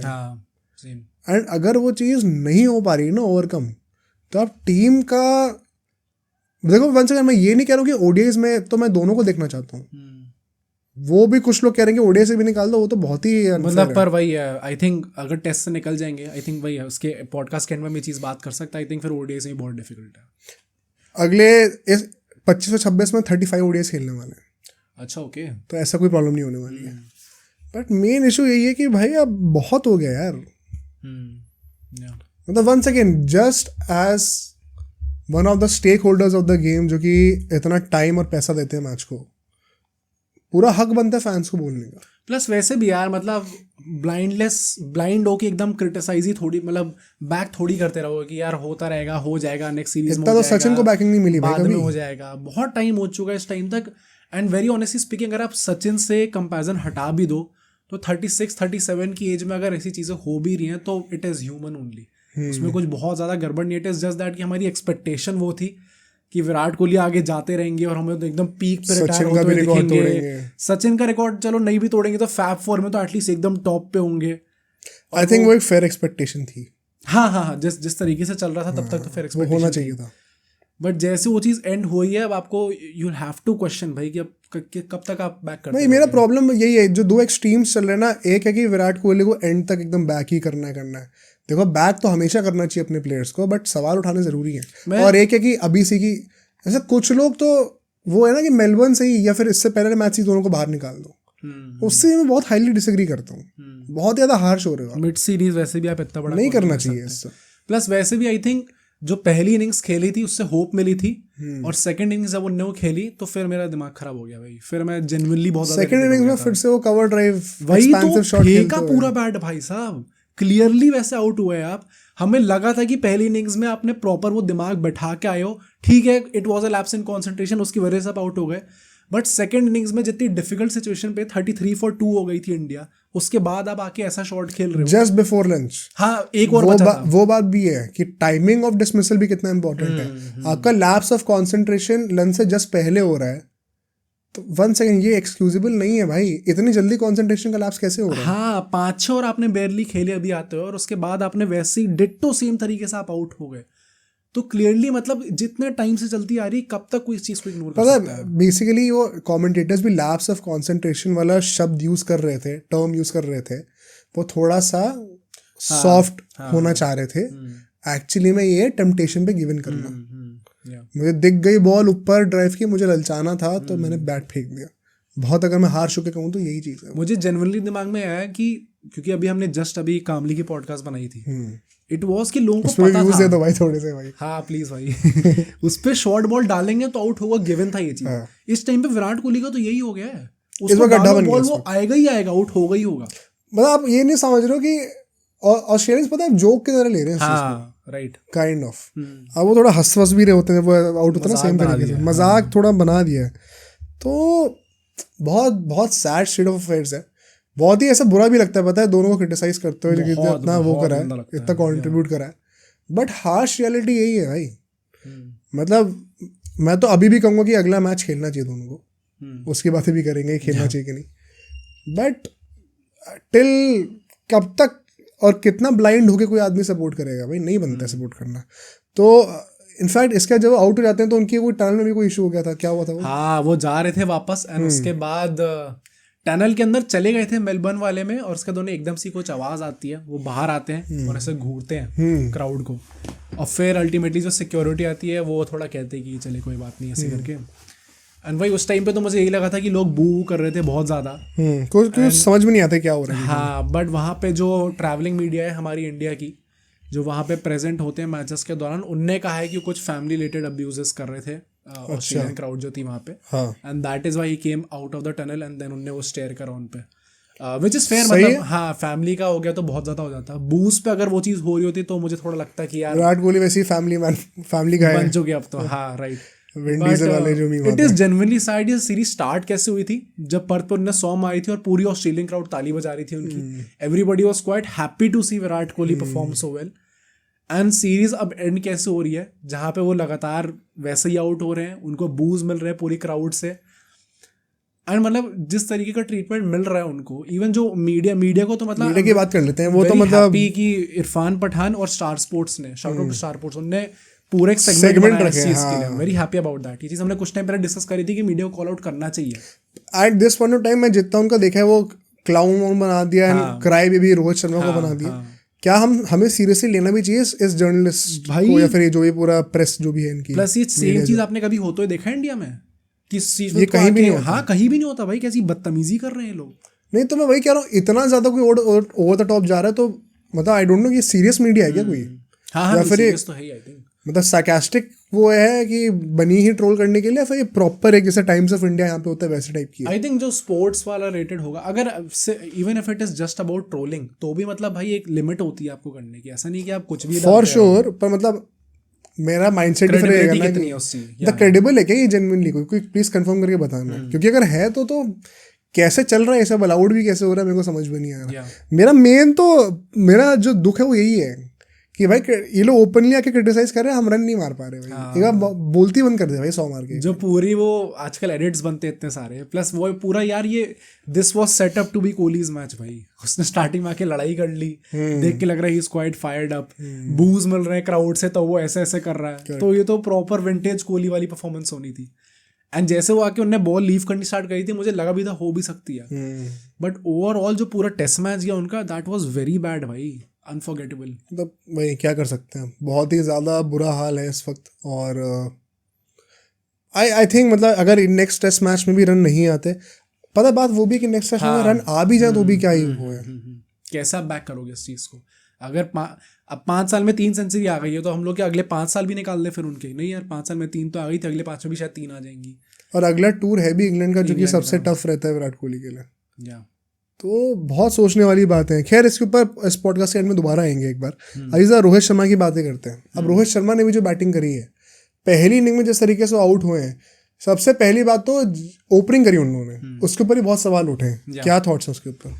गिल को बाहर निकाल के रोहित शर्मा अंदर आए, केएल को नंबर 3 पे भेज के केएल को 3 पे भेज दिया। सी वेरी ऑनेस्टली, जब ये मैच स्टार्ट हो रहा था, हमने जब प्रीव्यू करा था इस मैच का, तो भी मैंने यही कहा था कि मैं अपने पापा से बात कर रहा था, उन्होंने कहा था कि रोहित शर्मा को ओपन करने आना चाहिए। मैं भी एग्री करता हूँ, मुझे भी लगता है करना चाहिए। हाँ, इट्स डू और डाई नाउ। अगर उनने इन 2 मैच पर रन नहीं मारे, और इन द पोजीशन जहाँ पे आपने पूरा अपना करियर, टेस्ट करियर बनाया है, वहां पे अगर आपने रन नहीं मारे, तो फिर मतलब आप खुद को भी एक प्रॉपर चांस नहीं दे रहे हो फिर आप कमबैक करने का। एग्जैक्टली। तो आई थिंक यहाँ पे आके अगर उनने ओपनिंग का चांस लिया अभी, तो I don't have a problem with it. I think सही करा उनने। And जो लोग कह रहे हैं कि केएल राहुल को डिरेल कर दिया, हाईली डिसएग्री। ओके, मतलब केएल राहुल नंबर 3 पे अगर उन कंडीशंस में खेलने कोई फर्क नहीं है। हाँ, फर्क तो नहीं है। मैंने दीप बस रोहित शर्मा ने फर्क होने भी नहीं दिया। वो बात तो है। मैंने मिस्टर दीपदास गुप्ता की वीडियो देखी थी, और उन्होंने ऐसा कहा था कि जब एक प्लेयर बैटिंग के लिए रेडी हो रहा होता है, तो इनिंग स्टार्ट होने वाली है, तब आप पैड अप करके रेडी हो, तब आपका माइंडसेट अलग होता है। और जब आप बेंच पे बैठे होते हो और आपको पता है एक बंदा आउट होगा, मैं तब जाऊंगा, तब आपका माइंडसेट अलग होता है। तो उन्होंने कहा समटाइम्स वो भी चीज़ थोड़ा प्रॉब्लम क्रिएट करती है। ठीक है, मैं समझता हूँ, सही बात है, होता है ऐसा। मतलब पर वही है कि आई थिंक रोहित शर्मा ने वही डिसीजन लिया जो कि उन्हें थोड़ा पहले लेना चाहिए था प्रोबेबली। एग्जैक्टली। अगर अब जाके लिया भी है तो आई वोंट से, अभी तक मैं पूरा बैक करता आ रहा था उन्हें, मैं अभी भी बैक करूंगा उस चीज़ पे कि उन्हें ये डिसीजन पहले ही ले लेना चाहिए था। प्लस केएल राहुल एक्चुअली में अगर आप देखोगे तो सबसे सूटेड नंबर 3 के लिए वही है। हाँ, कायदे से नंबर जो प्रोफाइल, जो बैटिंग स्टाइल उनका है, तो it is actually better for the team also. And plus अभी ये मैच हो चुका है, तो हम हाइंडसाइड में बड़ी इजीली ये कह सकते हैं कि शुभमन गिल को ड्रॉप करना, आपने किस बेसिस पर ड्रॉप करा उसको। नहीं देखो, ये हमने लास्ट टाइम डिस्कस करा भी था कि शुभमन गिल का ड्रॉप होंगे तो अनफेयर ही होगा, पर वही होंगे ड्रॉप, और कोई नहीं। हाँ, मतलब और बन भी नहीं रहता ना, कहीं पे सेंस नहीं बन रहा था किसी को ड्रॉप। सेंस से तो ये बनता है रोहित शर्मा खुद बाहर बैठते, हाँ राइट, या विराट कोहली बाहर बैठते, या वो होने नहीं वाला था, तो गिल को ही बाहर बैठना था। क्या गिल का बाहर बैठना फेयर है? नहीं, वो बंदा हमारे इस साल का 2nd हाईएस्ट टेस्ट स्कोरर रहा प्लस पूरे फ्यूचर का पार्ट वही है भाई उसका। है। इतना कुछ खराब करा भी नहीं भाई, सिर्फ 2 ही टेस्ट मैच खेल लेते हैं। तो रोहित शर्मा ने खुद भी आगे कहा कि उनको मैंने ड्रॉप नहीं करा, जैसा वो कॉम्बिनेशन वैसा था, तो आपने कम्युनिकेट अकॉर्डिंगली करा है। एंड क्या वो अगले मैच खेलेंगे, 1 सेकेंड लास्ट सेगमेंट में डिस्कस करेंगे। बट हाँ, उनका ड्रॉप होना सही नहीं था एंड नहीं बनता था ड्रॉप होना, बट जो सर्कमस्टांसेस थे उसके हिसाब से सिर्फ वही ड्रॉप हो सकते थे। सेकेंडली केएल राहुल का नंबर 3 पे आना, लोग काफ़ी ज़्यादा, पता क्या, अब क्योंकि उन्होंने एक मैच में रन मार दी ऊपर, तो अब था कि वो जो चीज़ चल रही है उसको तोड़ना क्यों है। एक्चुअली में अगर आप 1 सेकेंड, नंबर 3 का रोल और उनकी प्रोफाइल देखोगे, it is the perfect match. Opener से better number 3 right now he is perhaps even more suited at number 3 than Shubman Gill. तो वो एक्चुअली में टीम को और स्टेबलाइज ही कर रहे थे वहां पे जाके, उस तरीके से अगर आप देखो तो. एंड रोहित शर्मा का ऊपर आने से नेट पॉजिटिव इफेक्ट टीम का बढ़ ही रहता है, क्योंकि that is where he has been playing for so long. Number 6 पे it is not making much difference. तो अगर केएल राहुल को मैं मान लो कि वो 2-3 फैक्टर्स की वजह से डिप्रिसिएशन आ भी रहा है, मान लो 10 पॉइंट्स का डिप्रिसिएशन आ रहा है, तो एटलीस्ट 20 पॉइंट से रोहित शर्मा का बढ़ भी रहा है. नेट पॉजिटिव इफेक्ट ही है टीम के ऊपर. मतलब ऑन पेपर तो है, वो टीम में आ पाया नहीं आ पाया वो अलग. हाँ चलो वो अलग बात है. जब आदमी उतर रहा था बैटिंग करने के लिए, तब पता थोड़ी होता कि क्या होने वाला है आगे जाकर. तो I firstly don't have any problem with the batting order. जब रोहित शर्मा ने बैटिंग करी है, अब प्रॉब्लम वहां से शुरू होती है. जिस तरीके से वो पहली इनिंग में आउट हुए हैं, वो बॉल परहैप्स पुल करने की थी भी नहीं. वे आउटसाइड ऑफ स्टंप. यूजुअली आप उस बॉल को पुल सिर्फ और सिर्फ तभी कर सकते हो जब आप फ्रंट और मिड विकेट शॉट मारने की हिम्मत रखते हो. Rohit Sharma one of the few players in world cricket हैं जो इतने ब्लेस्ड है कि वो पुल शॉट मिड विकेट के सामने मार सकते हैं. मिड विकेट के सामने मतलब मिड विकेट और मिड ऑन के बीच में. यूजुअली लोग पुल मिड विकेट और स्क्वायर लेग के बीच में मारते हैं, या स्क्वायर लेग के भी पीछे, वो तो चलो हुक हो जाता है. वो टैलेंट बहुत ही कम बैट्समैन के पास होता है, उसमें से एक रोहित शर्मा है. क्योंकि अगर बॉल जितनी बॉडी से बाहर जाती रहेगी, उतना ही आपका बैट सामने की तरफ स्लैप करेगा बॉल को. तो यूजुअली लोगों से पुल लगता नहीं, इसीलिए पुल तभी मारते हैं लोग जब मिडिल ऑफ या मिडिल लेग पे हो कि आप हुक कर दो, पुल कर दो.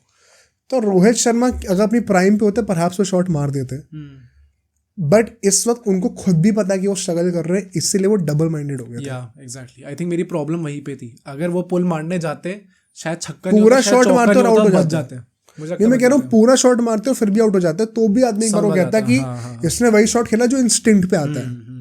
बट वो अपनी इंस्टिंक्ट को बैक करते करते बीच में खुद ही डबल माइंडेड हो गए. दैट जस्ट टेल्स यू कितना लो ऑन कॉन्फिडेंस है वो इस टाइम पे. क्लियरली जब वो अभी मैच के बाद भी जब वो पोस्ट मैच में आए थे बात करने के लिए, भाई बहुत सैड लग रहा था, बहुत ज्यादा सैड लग रहे थे. वो देख के लगा था. एंड संजय मांजरेकर ने वही कहा था, he is looking to tired. I think वो एग्जैक्ट वर्ड वही है. देख के लग रहा है कि भाई बहुत थक गया आदमी इस सब चीज़ों से. एंड वही पता नहीं क्या डिसीजन होगा. बट वो पहली इनिंग्स का तो जो उन्होंने आउट करा था, मुझे लगा था कि भाई it is set up for Rohit Sharma to make a comeback. 100%. इतने रन बना दिए ऑस्ट्रेलिया ने. अगर आपने एक अच्छी स्टार्ट दे दी तो आप क्लियरली रिडीम कर सकते हो अपने आप को और अपनी पोजीशन पे कर सकते हो. और बहुत इंपॉर्टेंट भी इसलिए क्योंकि आपने गिल को ड्रॉप करा है, राहुल की पोजीशन चेंज कर दी है, अब आप ओपनिंग करने आए हो.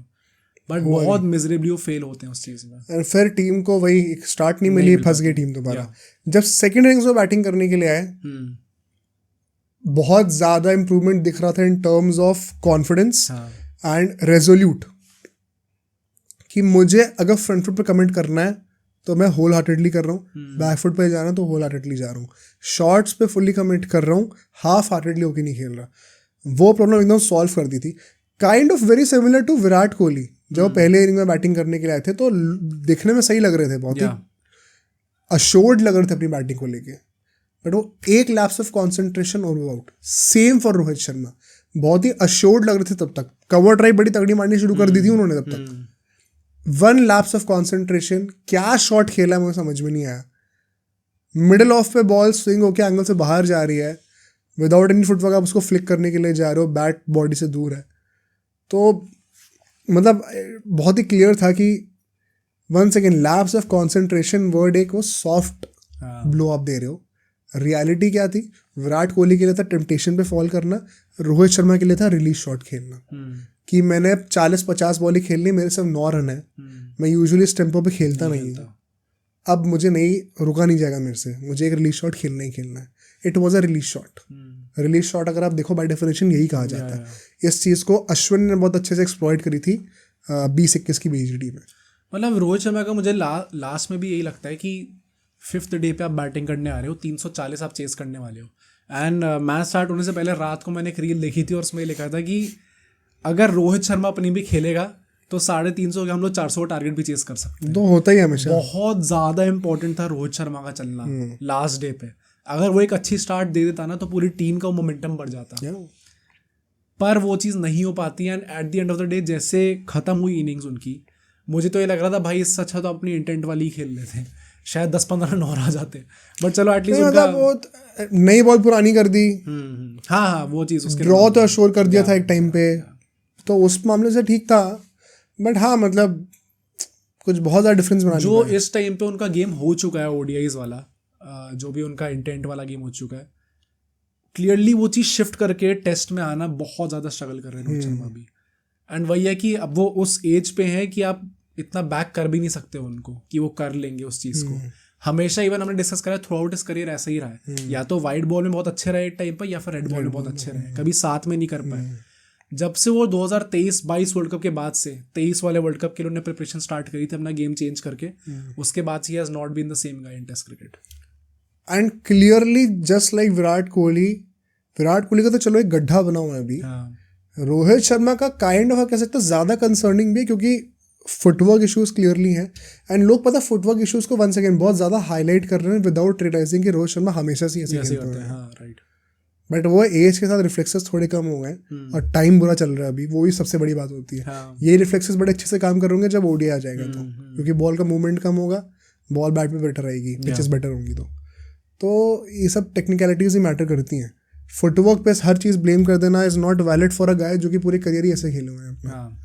तो मेन इशू ये है कि क्या अब वो टाइम रह गया है कि आप एक और WTC साइकिल दे पाओ और उसमें परफॉर्म कर पाओ, क्योंकि एटलीस्ट विराट कोहली को कप्तानी का बर्डन नहीं है, रोहित शर्मा को भी कप्तानी का ही बर्डन है। सब ये सब अपनी बैटिंग पे सुधारनी है, और दोनों फॉर्मेट में स्विच करना उनके लिए थोड़ा रिलेटिवली मुश्किल होता है, विराट कोहली के लिए इतना मुश्किल नहीं है। तो सारी चीज़ें उनके अगेंस्ट ही पिच्ड हैं अभी। तो ऐसे में it is better to leave the format hopefully on a high, but once again मुझे लगता है कि लोग बहुत ज़्यादा डिसरिस्पेक्ट कर रहे हैं जस्ट लाइक विराट कोहली। मतलब disrespect in what sense? They are asking questions which is fair. Questions ask करना और आदमी के मुंह में जाके एक वो डाल देना कि नहीं आप रिटायर हो ही जाओ, अब बहुत फर्क होता है उस चीज़ में। रिटायरमेंट बंदे का पर्सनल चॉइस है। आज इस पूरे पॉडकास्ट अभी क्रक्स से ये लोगों ने टाइटल पे क्लिक कर दिया होगा सोच के कि ये तो बोलेंगे कि रिटायर हो जाने वाले हैं। एक्चुअली में रियलिटी नहीं है। आपको प्लेयर्स के लिए सेंसिटिव होना ज़रूरी है भाई। आप ये कह सकते हो कि हाँ आप टीम में परफॉर्म नहीं करे तो आप खेलोगे नहीं, तो भाई बेंच कर दो या फिर मत लो प्लेइंग 11 या स्क्वाड में मत लो। बट तुम कौन होते उसको बोलने वाले कि रिटायर हो जाओ? कोई भी नहीं होता। तो ये तो मतलब बहुत ज़्यादा डिसरिस्पेक्टफुल हो रहा है। Actually now moving on to his captaincy also, इसमें भी डिसरिस्पेक्ट बहुत है। क्यों? Firstly Rohit Sharma being a very bad test captain, ये एक बहुत ही रिसेंट फिनोमेना है। अभी इंग्लैंड वाली सीरीज साल के स्टार्टिंग में हुई थी, तो सब लोग बहुत तारीफ कर रहे थे कि यंग इंडियन टीम के साथ विदाउट एनी मेजर स्टार्स इतना अच्छा टैक्टिकल ब्रिलियंस दिखाई है। सेटअप कर रहे थे इंग्लिश बैट्समैन को, बैट्स को काउंटर कर दिया था पहले टेस्ट मैच हारने के बाद। बहुत तारीफ हो रही थी रोहित शर्मा की उस टाइम पे। क्लियरली कैप्टेंसी में फ्लॉस तो हैं टेस्ट मैच में, कोई डिनाई कर ही नहीं रहा इस बात को।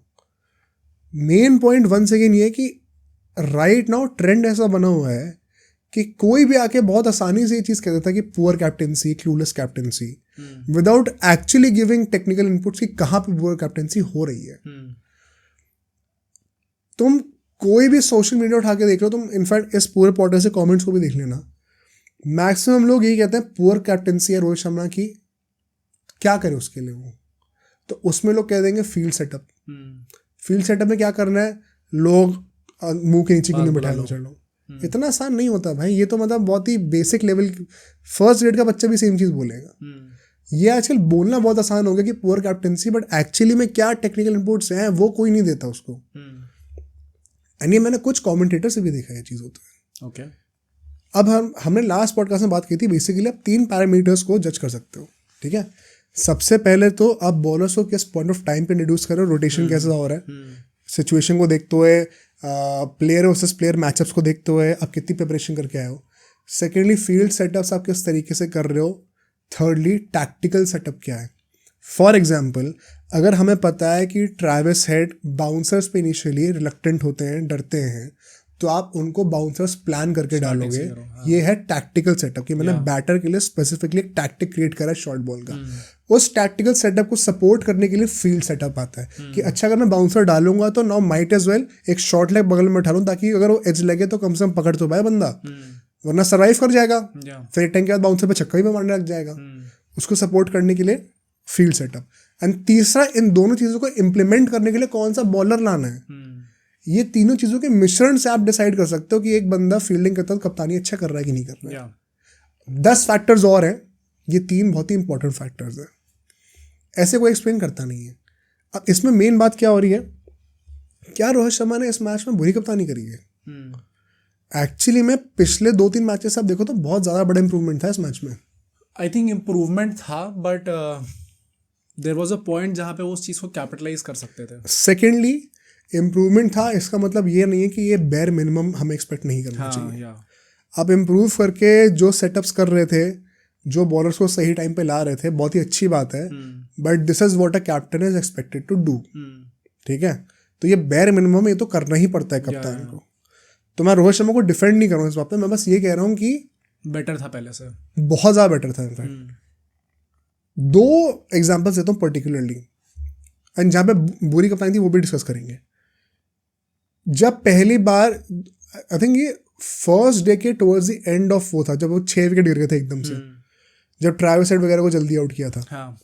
बुमराह को सही टाइम पे लाना, पहला पॉइंट टिक। टैक्टिकल सेटअप क्या था? ट्रैविस हेड को बेसिकली 2 इश्यूज पे प्रॉब्लम हो रही थी, बाउंसर पे और जो मिडिल ऑफ की जो लाइन होती है जहाँ पे गुड लेंथ से आप बॉल निप कर सकते हो, ये 2 सेटअप्स थे उसके। रोहित शर्मा ने फील्डिंग के थ्रू इन दोनों सेटअप्स को एक्सप्लॉइट करा है। कैसे? शॉर्ट लेग बैठा दिया बगल में, बुमराह को बॉलिंग पे ले आया। अब ट्रैविस हेड के दिमाग में एक डाउट प्लांट कर दिया है कि ये मुझे बाउंसर मारेगा रिप के पास और मैं कैसे बचूंगा। बुमराह ने ब्लफ करके उसकी दूसरी वीकनेस को एक्सप्लॉइट कर दिया, मिडिल ऑफ ए बॉलिंग करके उसको लीव करने पे फोर्स करा, क्योंकि वो बाउंसर मान के चल रहा था, एंड उसमें वो बोल्ड हो जाता है। तो अब आप देखो कितनी स्मार्ट बॉलिंग और कितनी स्मार्ट कप्तानी है इस मोमेंट में, कि आपने उसके दोनों वीकनेसेस को ग्रुप करके एक वीकनेस का सेटअप करके ब्लफ करके दूसरी वीकनेस को एक्सप्लॉइट कर दिया। ये होती है कप्तानी। ये हमें काफी टाइम देखने को मिली इस मैच में। कल का दिन था, हाँ, 4th डे पे, जब स्टार्टिंग में इंडिया बॉलिंग करने के लिए आई थी, जो बॉलिंग स्टार्टिंग में करी और जो इंटेंसिटी थी फील्ड के ऊपर, बहुत प्रेजवर्दी थी भाई वो। आई थिंक मैं 2 चीज़ें बोलूंगा इसमें। पहली बात तो काफ़ी लोगों ने इस पूरी चीज़ का ना बड़ी कन्वीनियंटली बोल दिया कि अच्छा नहीं, अभी 6 विकेट गिरे, इसमें रोहित शर्मा का हाथ नहीं था, इसमें एक्चुअली विराट कोहली का हाथ था, क्योंकि वो आके बॉलर से बात कर रहे थे, वो आवाज़ें लगा रहे थे, डेफिनेटली कर रहे थे। और विराट डे 4 पे तो मुझे लगता है विराट कोहली का काफी बड़ा हाथ था, जब उनको मिड ऑफ पे खड़ा कर दिया गया था एंड वहां से वो स्लेजिंग करवा रहे थे, उस पॉइंट पे वो सब बड़ा। मैं तो वैसे भी कह रहा हूँ कि भाई विराट कोहली तो इन जनरल भी काम ऐसा करते ही है, वो लगातार इनपुट्स देते हैं, लगातार बॉलर से बात करते हैं, same as Rohit Sharma. But जब वो चीज़ अच्छी जाती है तो हम लोग सिर्फ विराट कोहली को कह देते हैं, and I am a Virat Kohli fan saying this, और जब गंदी जाती है तो लोग कहते हैं नहीं रोहित शर्मा की गलती है। अब मैं उसी लॉजिक से कह दूं तो फिर भाई अगले दिन जब बैटिंग करने आए थे और स्मिथ और कमिंस ने आके पेल दिया था हम लोगों को एकदम, और जब लायन की पार्टनरशिप बनी थी उस चौथे दिन, तब क्यों नहीं करा विराट कोहली ने? भाई तब कहाँ चले गए थे? तब भी कर लेते, तब जल्दी आउट हो जाते वो लोग। तो बड़ी कन्वीनियंटली लोग स्विच ऑन स्विच ऑफ कर देते उस पूरे नैरेटिव को, जो कि कहना सही नहीं है। जब रोहित शर्मा ने अच्छी चीज करी तो भाई might as well support him ना, कैप्टन ही तो है अपना। तो इसीलिए ये कहना कि रोहित शर्मा एकदम ही क्लूलेस हैं, ऐसे वैसे हैं, बहुत ही गलत था। इन स्पेसिफिक डेज पे तो कप्तानी बहुत ही अच्छी थी, but at the same point of time हमें इसी टेस्ट मैच में गेम अपने हाथों से निकलता हुआ भी दिखा है। एक पॉइंट ये भी था जब लायन बैटिंग कर रहा था और फील्ड पीछे भी थी।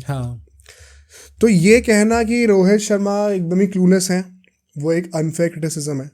फेयर क्रिटिसिज्म क्या है कि हमें अभी भी कुछ पार्ट्स में करेक्ट टैक्टिकल प्ले नहीं देखने को मिला था। और सेकंड क्रिटिसिज्म ये होना चाहिए कि जब आपने अच्छा करा भी तो वो बेसिक एक्सपेक्टेशन है कप्तान से होती है कि इंटेंसिटी फील्ड में बनी रहे, फील्ड सेटअप्स जो अटैकिंग हो, वो बेसिक एक्सपेक्टेशन है। आई थिंक जो लायन और बोलैंड की पार्टनरशिप थी भाई, दैट वाज एक्सट्रीम, वो शायद मैच को किल कर गई कहीं ना कहीं। आई थिंक वो प्लेयर्स भी फिर थक गए थे उसको देख के कि भाई ये क्या फालतू चीज में हमने दे दी अपने आप को। इनफैक्ट बुमराह, काफी लोग बुमराह को लेके कहते हैं कि रोहित शर्मा का एक ही टैक्टिक है कि आप बुमराह को ले आओ, एंड स्कॉट बोलैंड और अपने नेथन लायन की पार्टनरशिप को तोड़ने के लिए भी अल्टीमेटली वो लोग बुमराह को लेके आए अगले दिन पे। But that just tells you, even last जो ओवर डाला था बुमराह ने डाला था उस दिन जब उन्होंने नो बॉल डाल दी थी, एंड बुमराह खुद से इतना डिसअपॉइंटेड थे कि उन्होंने डाल दी। उससे पहले एक क्लिप फेमस हुई थी जहाँ पे रोहित शर्मा ने कहा कि एक ओवर डालेगा और उसने कहा था बस अब नहीं हो पा रहा, जान नहीं बची, इसलिए वो लास्ट के ओवर में 130-120 किलोमीटर पे बॉल डाल रहे थे और फिर नो बॉल भी डाल दी थी उन्होंने। बट बुमराह थके तो थे ही, ऑलमोस्ट 50 ओवर वो डाल चुके थे पूरे टेस्ट मैच में, but that also tells you कि जो बाकी सारे बॉलर्स थे वो स्टेप अप नहीं कर पाए। इसकी बात हम लोग अगले पॉइंट पे करेंगे। मतलब आपने ये तो बोल दिया कि नहीं रोहित शर्मा का एक ही टैक्टिक है कि आप बुमराह को ले आओ, आप ये भी तो देखो कि बाकी सारे जो बॉलर्स है वो एग्जैक्टली उस चीज को रेप्लिकेट नहीं कर पा रहे, तो किसी ना किसी को तो लाना ही पड़ेगा। फील्ड सेटअप्स और टैक्टिकल प्ले उनको मिला था रोहित शर्मा की तरफ से, ऐसा नहीं कि सिर्फ बुमराह को मिला था। तो ये बहुत ही अनफेयर क्रिटिसिज्म है। इनफैक्ट नेक्स्ट पॉइंट पे चलते हैं, नीतीश कुमार रेड्डी के ऊपर। एंड पहले पॉइंट की मैं स्टार्टिंग ही इससे करूंगा, कमिंग फ्रॉम रोहित शर्मा। नीतीश कुमार रेड्डी और वॉशिंगटन सुंदर को खिलाना, दोनों बंदों ने गेम बचाया पहली इनिंग में, क्रेडिट किसको जाएगा? सी वेरी ऑनेस्टली जब ये चीज़ आई थी कि ये दोनों खेलने वाले हैं, जब वॉशिंगटन सुंदर का आ गया था कि ये अंदर होने वाले हैं, I was not happy with the decision, क्योंकि सुंदर का तो काइंड ऑफ एक्सपेक्टेड ही था, लेकिन काफी लोगों ने दो स्पिनर्स खिलाना किसी ने एक्सपेक्ट नहीं करा था। आई डोंट थिंक लोग एक्सपेक्ट कर रहे थे। आई वाज एक्सपेक्टिंग इट कि दोनों क्या खिलाने चाहिए थे वो अलग बात है। आई डोंट थिंक जरूरत थी।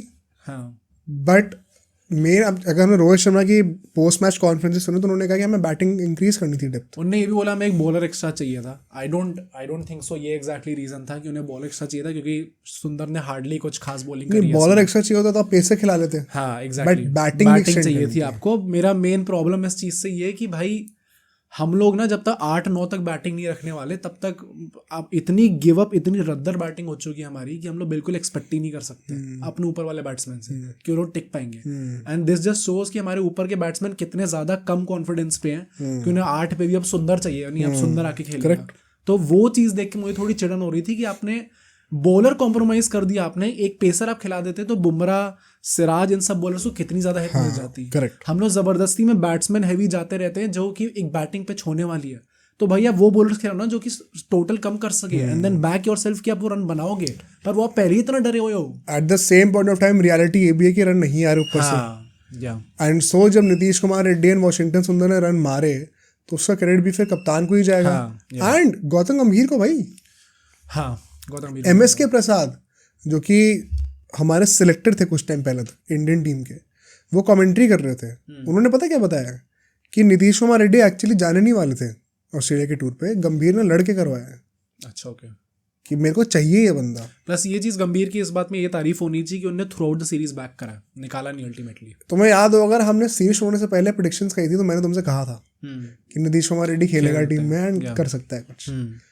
तो नीतीश कुमार रेड्डी एंड वॉशिंगटन सुंदर का तो हमें पता ही कि गौतम गंभीर का बहुत बड़ा हाथ है, टू द पॉइंट कि अश्विन भी रिटायर ही हो गए। But you have to give them credit. भाई कप्तान और कोच को क्रेडिट जाना चाहिए इस बात पे। अगर गिल को निकालने का गाली मिल रही है तो इनको खिलाने का क्रेडिट भी मिलना चाहिए। तो उन्होंने प्रूव करके दिखाया है ना। तब अब टैक्टिकल प्ले रोहित शर्मा का सही नहीं है। आई थिंक इसमें तो है। एंड हमारी जो हम अल्टीमेटली लास्ट डे पे जो फाइट कर भी पाए वो भी सिर्फ इसलिए कर पाए क्योंकि नीतीश कुमार रेड्डी की वो ग्रेट सेंचुरी आती है एंड उसके साथ के साथ वॉशिंगटन सुंदर ने उन्हें वो कॉन्फिडेंस प्रोवाइड करा एंड प्लस वो सपोर्ट प्रोवाइड करा कि वो जगह से टिके हुए थे। इन दोनों ने ये चीज दिखा दी कि रोहित शर्मा, विराट कोहली, KL राहुल, ऋषभ पंत के लिए कोई एक्सक्यूज ही नहीं है भाई।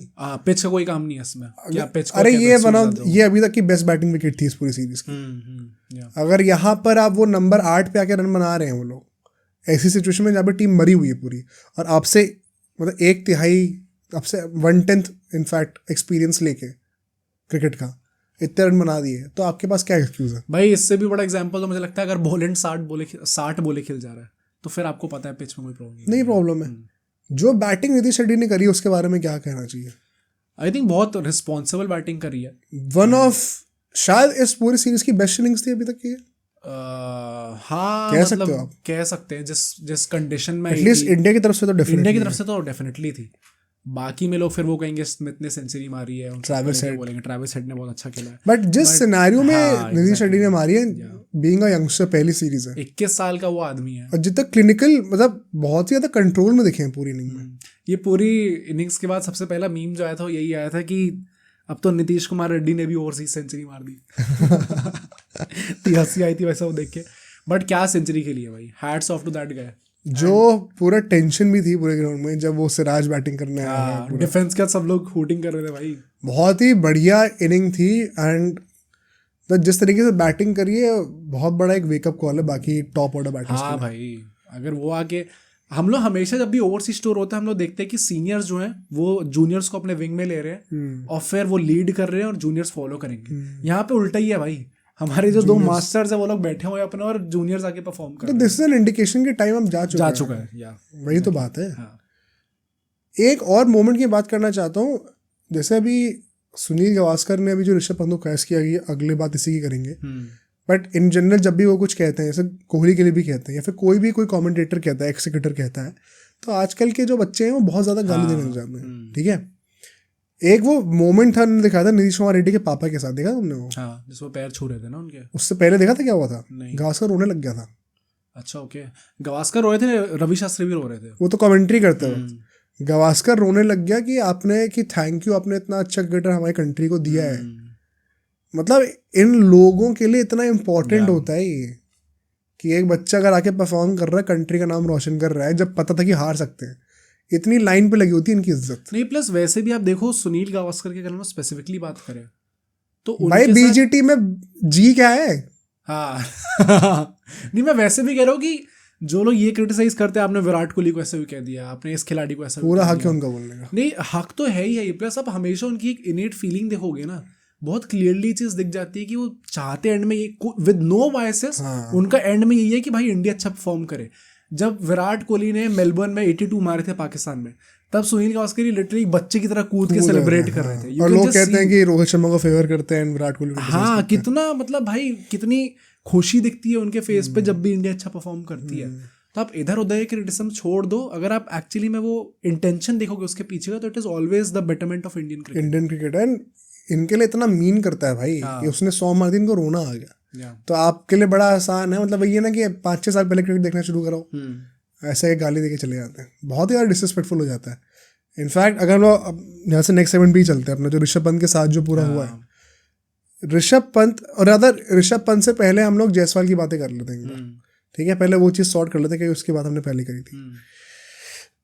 क्लियरली बेस्ट बैटर थे दोनों इनिंग के जायसवाल, परहैप्स आप कह सकते हो अब इस सीरीज के भी बेस्ट बैटर है, केएल राहुल से बेटर, बेस्ट इंडियन बैटर। हाँ भाई, मतलब he also has a century to his name. KL Rahul के पास, केएल राहुल क्या कहें भाई, एक मैच में कहते हैं नहीं खेलना अच्छा, फिर कहता है अच्छा खेल रहा है। नहीं, सेकंड बेस्ट बैटर तो वही है अभी भी। पहली इनिंग में तो बहुत अच्छी बॉल मिल गई थी। हाँ, अच्छा ओके, वैसे बहुत तगड़ी बॉल मिल गई थी, बट सेकंड इनिंग में जिस तरीके से आउट हुआ, एंड मेरा एक दोस्त मुझे मैसेज करके कहता सुबह कि यार ये केएल राहुल की one of the best series हम कह रहे हैं, और उसमें भाई की से 250 है, 4 टेस्ट मैच हो गए। तो और हम किन पैरामीटर्स पे जज कर रहे हैं? और जो लोग कह रहे हैं ना कि बॉल्स बहुत खेलनी है, आई don't think it is a valid argument. वो आर्गुमेंट तब समझ में आती है जब पुजारा टाइप के होंगे, आपने खेली इतनी सारी बॉलें, कुछ तो सिर्फ बॉल खेल के रन ना बनाना इज नॉट जस्टिफाइड ऑलवेज। नहीं, प्लस वैसे भी आई थिंक लास्ट डे पे या फिर वैसे तो हम लोग थोड़ा चेजिंग गेम ही खेल रहे थे, तो हमें रन तो चाहिए ही चाहिए थे कैसे भी। KL Rahul for sure he has been the second best batter, but Jaiswal ने यहाँ पे अब मैच में आके 280 मार दिए। उसके पहले दोनों में पहले में तो 100 हो ही सकती थी भाई, पहले में तो 100 हो सकती थी। फिर इसमें भी भाई मेरा इतना कंट्रोवर्शियल आउट था उसका, वो डिस्कस करते हैं अभी। हाँ, फर्स्ट में उसने 160 समथिंग मार दिए थे, तो even the numbers back him ना, ही वो इस टाइम पे बेटर बैटर है। सबसे बढ़िया बात मुझे लगी जो जिस तरीके से वो अपना एवोल्यूशन दिखा रहा है सीरीज के अंदर ही। हाँ, पहली इनिंग में एडिलेड की वो जिस तरीके से आउट होते ऑन द राइज ड्राइव करते हुए, उसके बाद उन्होंने उस चीज़ को काउंटर करा, मुंह के नीचे बॉल खेल रहे थे वो। फिर उन्होंने देखा कि स्टार्क के अगेंस्ट एक पैटर्न बन रहा है मेरा आउट होने का, तो पिछले टेस्ट मैच के थर्ड टेस्ट मैच की सेकंड इनिंग से वो स्टेप आउट करके खेलने लग गए थे। 1 सेकंड, जो हम ट्रिगर मूवमेंट की बातें करते हैं उसकी बात करते हैं। अगर आपने नोटिस करा हो, जायसवाल ने अपना ट्रिगर मूवमेंट चेंज करा है सीरीज के बीच में। अब वो 2 कदम चल के आगे आते हैं, लिटरली वॉक करते हो फिर खेलते हैं। ये ट्रिगर मूवमेंट मास्टर करना बहुत ज़्यादा मुश्किल होता है, क्योंकि जब बॉल 150 किलोमीटर पर आवर पे आ रही होती है और जो लेट स्विंग कर रही होती है ना, उस पर जब आप चल कर आगे आ रहे हो ना, तो आपकी बॉडी उस टाइम पे एक इनर्शिया को ब्रेक करके मूवमेंट के साथ आगे बढ़ रही है, एक फोर्स के साथ आगे बढ़ रही है। And so at the time of impact, जैसे ना स्टीव स्मिथ के लिए कहता ना कि बड़ा हिलता है, लेकिन बॉल को खेलते वक्त वो एकदम ही स्टिल हो जाता है। हाँ। जब चलते हो यार, आप इमेजिन कर सकते हो कितना मुश्किल है आपके ऊपर कि आप उस टाइम पे स्टिल हो जाओ। फिर इसीलिए इस ट्रिगर मूवमेंट को मास्टर करना और इतनी जल्दी सीरीज के अंदर ही बहुत बड़ी बात है। मैं सरप्राइज क्या सोच के हूँ कि ऑस्ट्रेलियंस ने इस ट्रिगर मूवमेंट को टैकल करने के लिए या एक्सप्लॉइट करने के लिए बाउंसर्स नहीं फेंकी बिल्कुल भी। ओके, क्योंकि जब बंदा आगे चल के आ रहा है तो फ्रंट फुट पे ऑलरेडी समवट कमिटेड है। अब आप वहां पे अगर बाउंसर मार दोगे तो बैकफुट पे वो इतनी आसानी से जा नहीं पाएगा, वो सिर्फ वहां से डक ही कर सकता है मोस्ट लाइकली। ऑल्दो अल्टीमेटली जब आउट हुआ तो बाउंसर पे आउट हुआ था। वही मैं कह रहा हूँ ना कि वो तो चलो हाँ ठीक है, वो थोड़ी, मैं उस बाउंसर की बात नहीं कर रहा हूँ, वो तो छक्के वाली बॉल थी कहते से, घटिया बाउंसर थी वो तो लक नहीं था कि वैसी बॉल लग गई। बट इनिशियली आई थिंक उनको एक्सप्लॉइट करना चाहिए उस बात को। जैसवाल का जो ट्रिगर मूवमेंट है टेक्निकल, उसका एक ओपनिंग आपको मिल सकती है उस चीज़ से, लोगों ने करी नहीं, I don't know why. But जिस तरीके से आउट हुए, चलो उसी की बात करते हैं। आउट थे, वो क्लियरली आउट था। रोहित शर्मा ने बोला कि मेरे हिसाब से आउट ही था। मेन इशू क्या है, ये बात तो मैं पहले से क्लियर कर दूं कि जो कह रहा आउट नहीं था, आउट था, डिफ्लेक्शन था क्लियरली। जब स्नीकोमीटर नहीं दिखा रहा और on field decision not out है, तो आपकी टेक्नोलॉजी आपको कंक्लूसिव एविडेंस तो दे नहीं रही है। तो फिर आप किस बेसिस पे कह रहे हो? थर्ड अंपायर के पास जाते ही तब हो जब आप खुद क्लियर नहीं होते और आपको एक कंक्लूसिव एविडेंस चाहिए होता है अपने ऑन फील्ड डिसीजन को चेंज करने के लिए। अगर आपने स्टार्टिंग में आउट दिया होता तो फिर मैं तब भी समझ जाता था कि ठीक है चलो।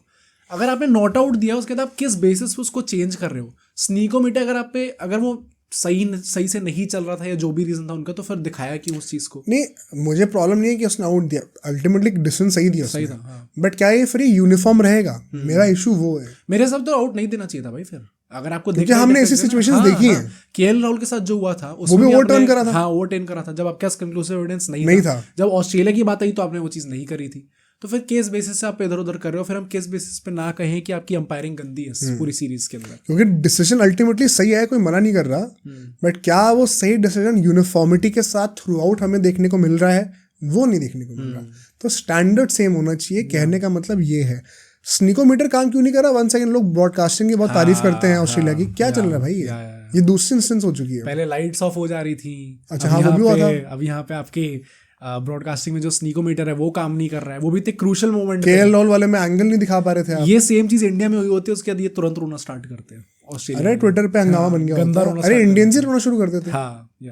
तो क्या हो रहा है? क्या वो आउट थे? 1 सेकंड थे आउट, बट ये स्टैंडर्ड सेम होना चाहिए।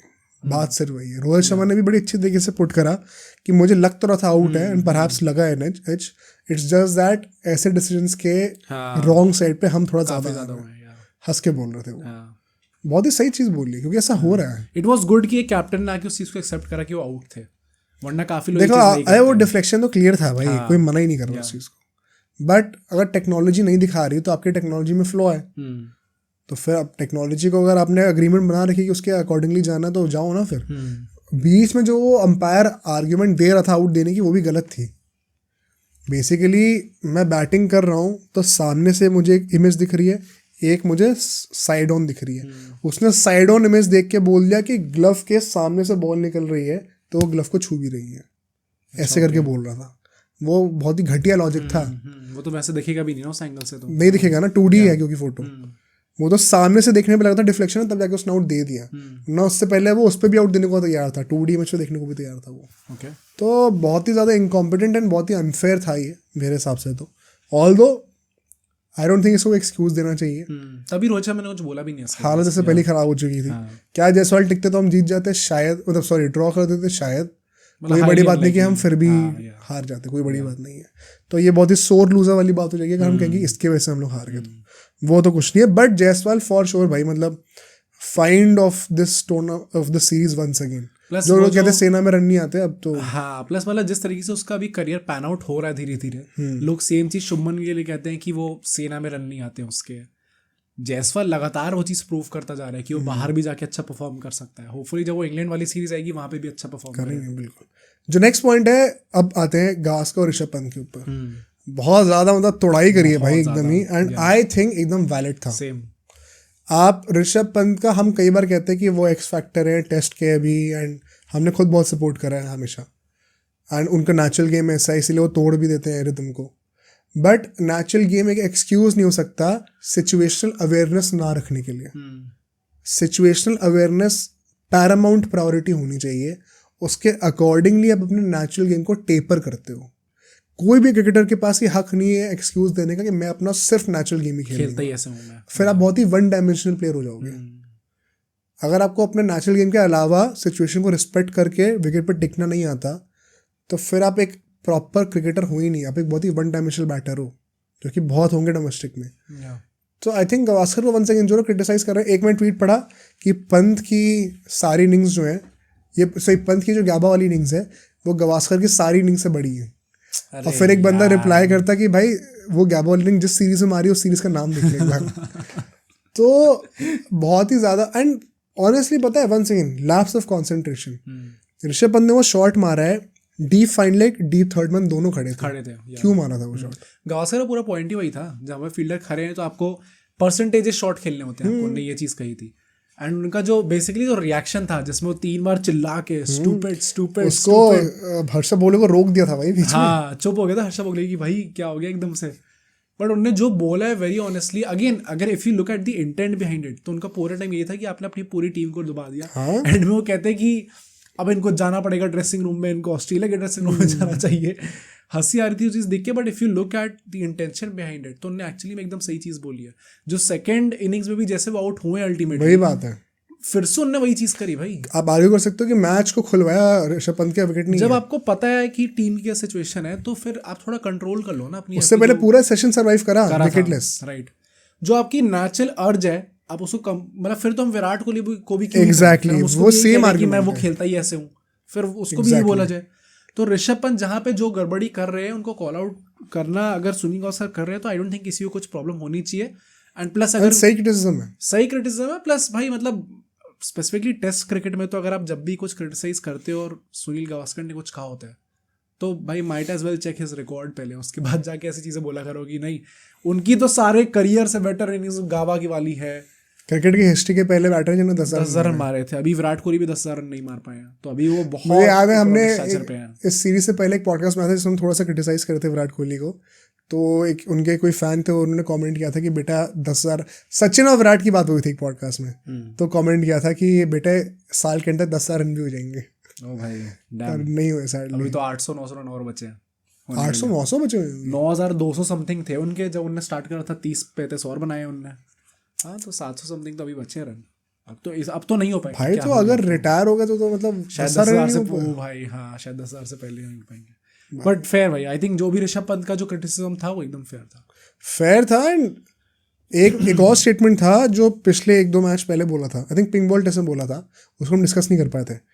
बहुत ही इंटरेस्टिंग स्टेटमेंट था वंस अगेन। तब ऋषभ पंत जो है वो नॉट आउट थे डे के एंड पर, जब आती पहली बॉल पे कूद के कवर से ऊपर से चौका मार दिया था।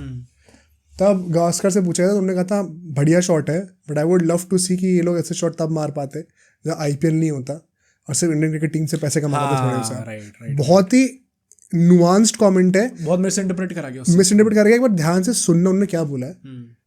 जब हमारा टाइम था तो हमें थोड़े बहुत पैसे मिलते थे और सिर्फ इंडियन क्रिकेट टीम से मिलते थे। अगर हमने ऐसा शॉट खेला होता है ना, अब बाय चांस आउट हो गए होते तो हमें घोड़े बेचे सब बाहर निकाल दिया होता, टीम से बाहर होते। और यहाँ पे आपके पास कमबैक कितने मौके हैं ना, वहां पे आपको डोमेस्टिक खेलना और तभी आप इंडियन टीम में आ सकते हो। पैसा आपको गिनती चुनती के मिलना है आपको। यहाँ पे अगर आप इंडियन टीम से नहीं खेलोगे, आप IPL से खेलोगे, वहां पे आप करोड़ों पैसे कमाओगे, तो you can afford to basically express yourself freely. And यहाँ पे ऐसे शॉट आप खेल सकते हो जो कि उस टाइम पे नहीं कर सकते। वही मतलब एक शॉट के पीछे की कितना डीप साइकोलॉजिकल रीजन है कि आपका career wise and more importantly monetary security नहीं है। तो वो इनसिक्योरिटी की वजह से आप वो शॉट नहीं खेलते हो। कितना बहुत ये ऐसा ही बंदा बोल सकता है जिसने खेला हुआ एक्चुअली उस टाइम पे इंडिया के लिए, और कोई इनसाइट दे भी नहीं सकता था। वन सेकंड इसको मिस इंटरप्रेट करना बहुत आसान, लेकिन बहुत ही दिमाग वाली इनसाइट दी है। तो है भाई, मतलब नॉट सेइंग ऋषभ पंत को नहीं खेलना चाहिए, बट सिचुएशन अवेयरनेस होनी चाहिए। प्लस जब ऐसे ही शॉट लगते हैं तो हम तारीफ करते हैं, हाँ है ना। और अगर नहीं, और लोग की बेसिकली आर्ग्यूमेंट यही होते हैं कि अभी ये छक्का हो जाता तो तुम तारीफ करते, ऑब्वियसली करते, बट इतना रिस्की स्टाइल ऑफ प्ले रखना इन टेस्ट क्रिकेट, उसकी डाउन साइड ये है कि जब आप नहीं कर पाओगे ना तो आप आउट होते हुए थोड़ी गंदी तारीफ करोगे तो क्रिटिसाइज भी करेंगे आदमी। ये थोड़ी कि सिर्फ तारीफ ही होगी। खैर, जो लास्ट पॉइंट इस टेस्ट मैच से होने वाला है, इसका 2 पॉइंट और डिस्कस करेंगे हम लोग। बुमराह की जो डिपेंडेंसी है उसकी जरा बातें कर लेते हैं। पहली बात तो भाई 200 विकेट, 20 से कम की एवरेज क्रिकेट की हिस्ट्री में पहली बार ऐसा हुआ है। कुछ ऐसा ही मैंने पढ़ा है कि इंडियन क्रिकेट की हिस्ट्री में फास्टेस्ट 200 विकेट है in terms of number of balls. वैसे तो अश्विन है, बट उन्होंने बॉल ज्यादा फेंकी थी। भाई ये साल एक्चुअली में बुमराह को बिलोंग करता है। नहीं, वैसे भी in international cricket he is the highest wicket taker पूरे 2024 में। अक्रॉस ऑल फॉर्मेट्स मिला के। सबसे बड़ी बात ही यही है कि अब वो हर फॉर्मेट का मेन बॉलर है भाई।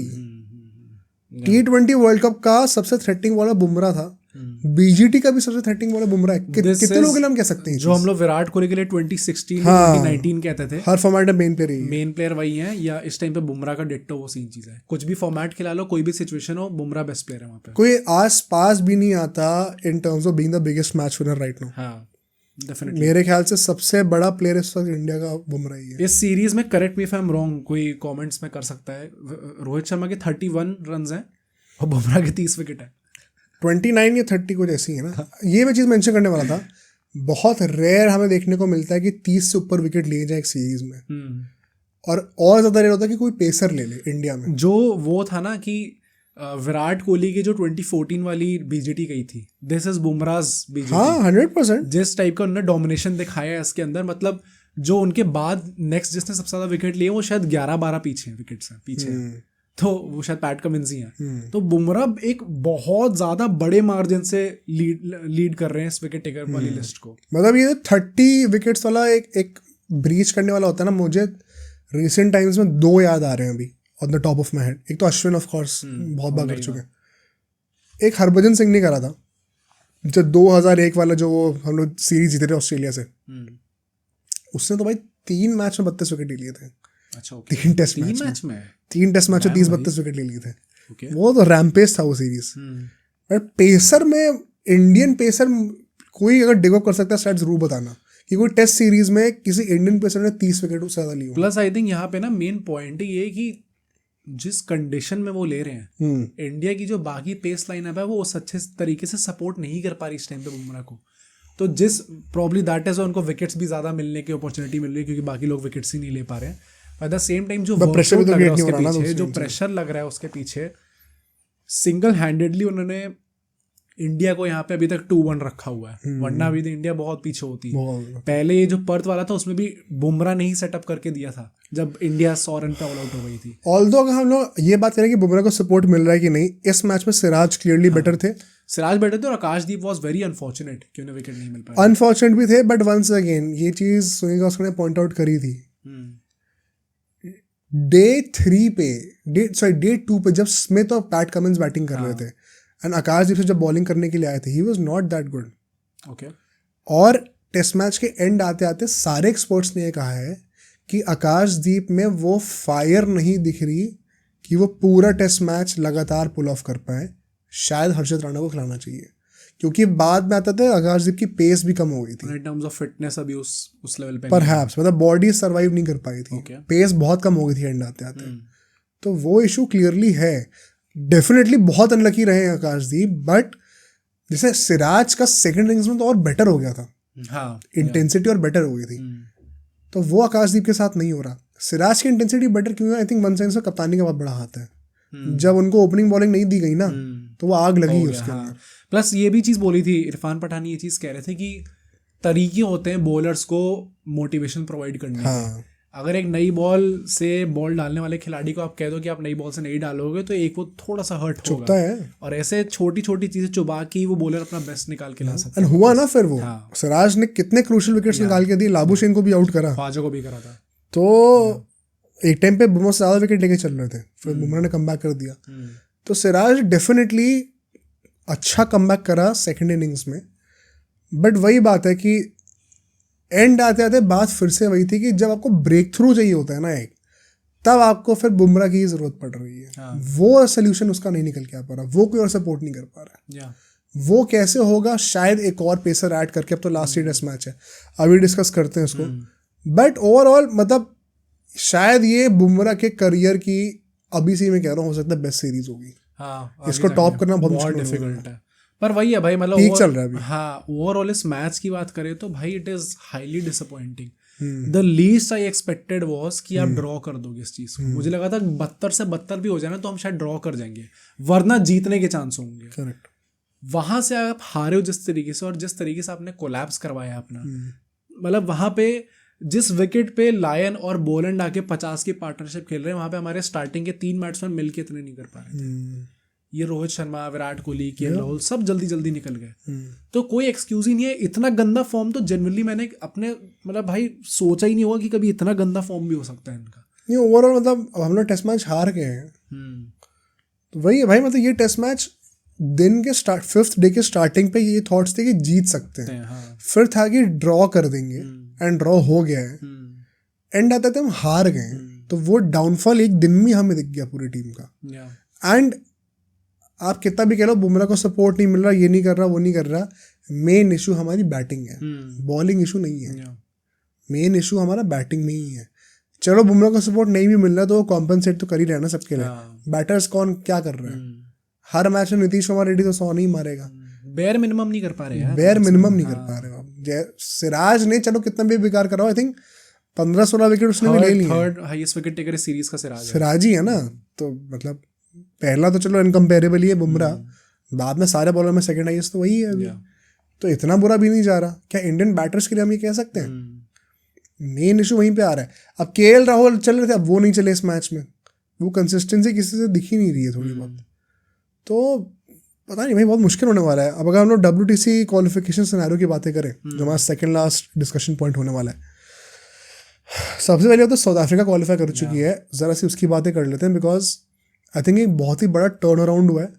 बहुत ही रिस्पेक्टफुल एक मतलब मैं वो देना चाहता हूँ, टेक अ बाउ टू साउथ अफ्रीका। 2 महीने पहले किसी ने सोचा भी नहीं हुआ कि साउथ अफ्रीका आने वाली है फाइनल में। कई लोग कह रहे हैं कि वो बांग्लादेश वेस्ट इंडीज़ को हरा के आ गए। मैं आपको एक चीज़ याद दिलाना चाहता हूँ, हमारे इस प्लेलिस्ट पे चले जाना जिसमें हमारे सारे एपिसोड्स हैं। आई थिंक जनवरी का कोई एपिसोड था वो, जब साउथ अफ्रीका इंडिया की सीरीज चल रही थी। एक पॉडकास्ट हमने निकाला था, तुम्हें याद होगा, जब था कि साउथ अफ्रीका में टेस्ट मैचेस का वो चिंदिया रखी थी बहुत ज़्यादा।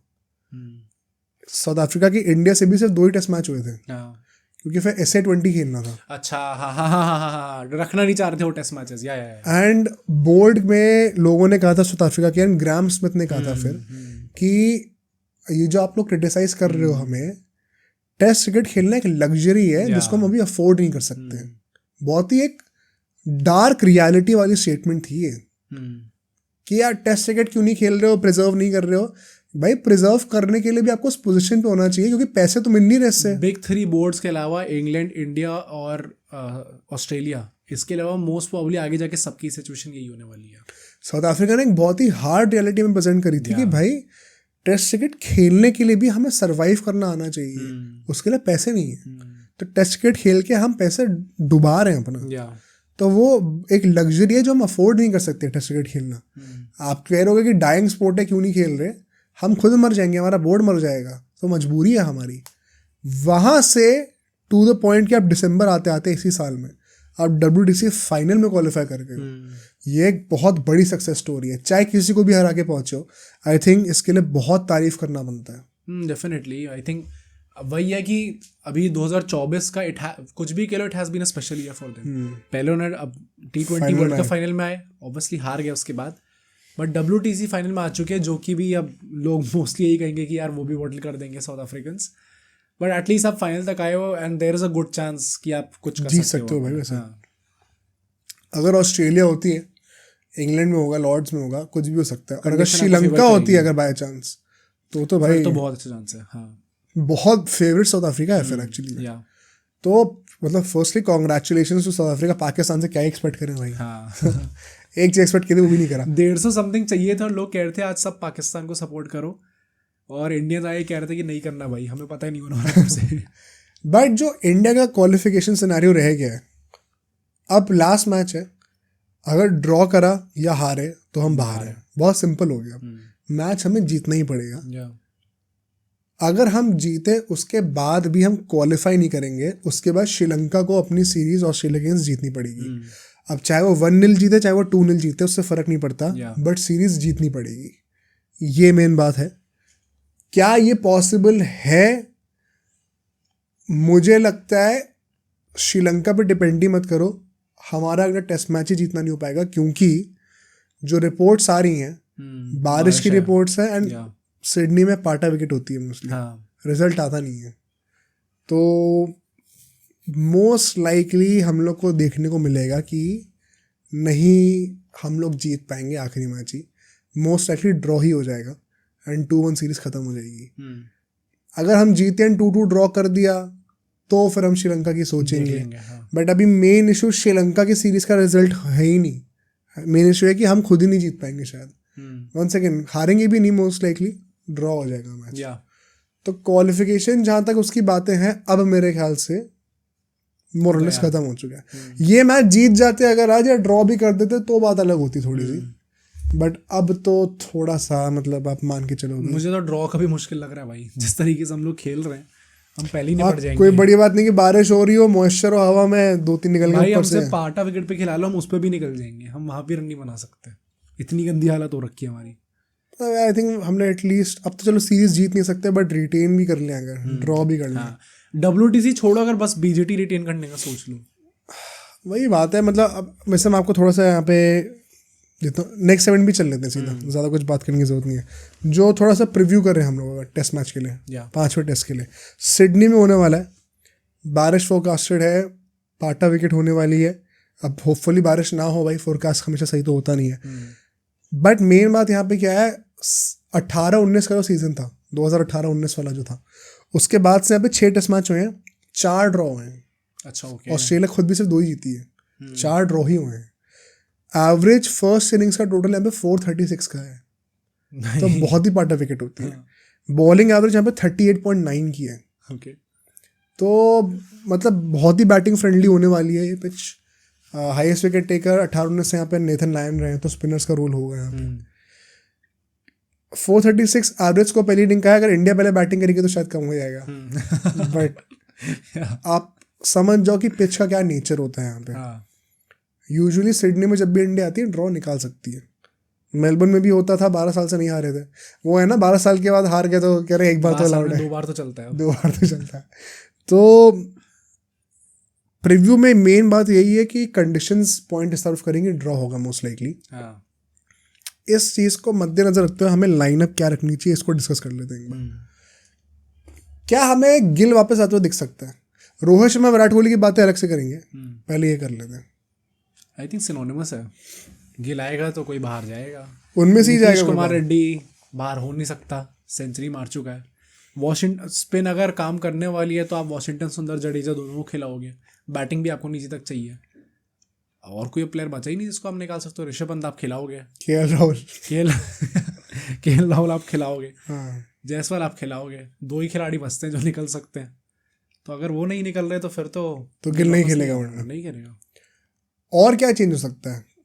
मुझे लगता है चेंज सिर्फ और सिर्फ बॉलिंग नहीं हो सकता है, बैटिंग में होगा नहीं। बॉलिंग में भी अब डिफिकल्टी लग रहा है भाई। बॉलिंग में आपके पास बेसिकली चॉइस क्या है, या तो आप एग्जिस्टिंग पेसर्स में से कोई एक बेंच कर दो। सिराज का वर्कलोड काफी हो रखा है, चाहो तो उसको बेंच कर दो। बुमराह का भी वर्कलोड हुआ है पिछले मैच में बहुत, लेकिन आप कर नहीं सकते बेंच अभी।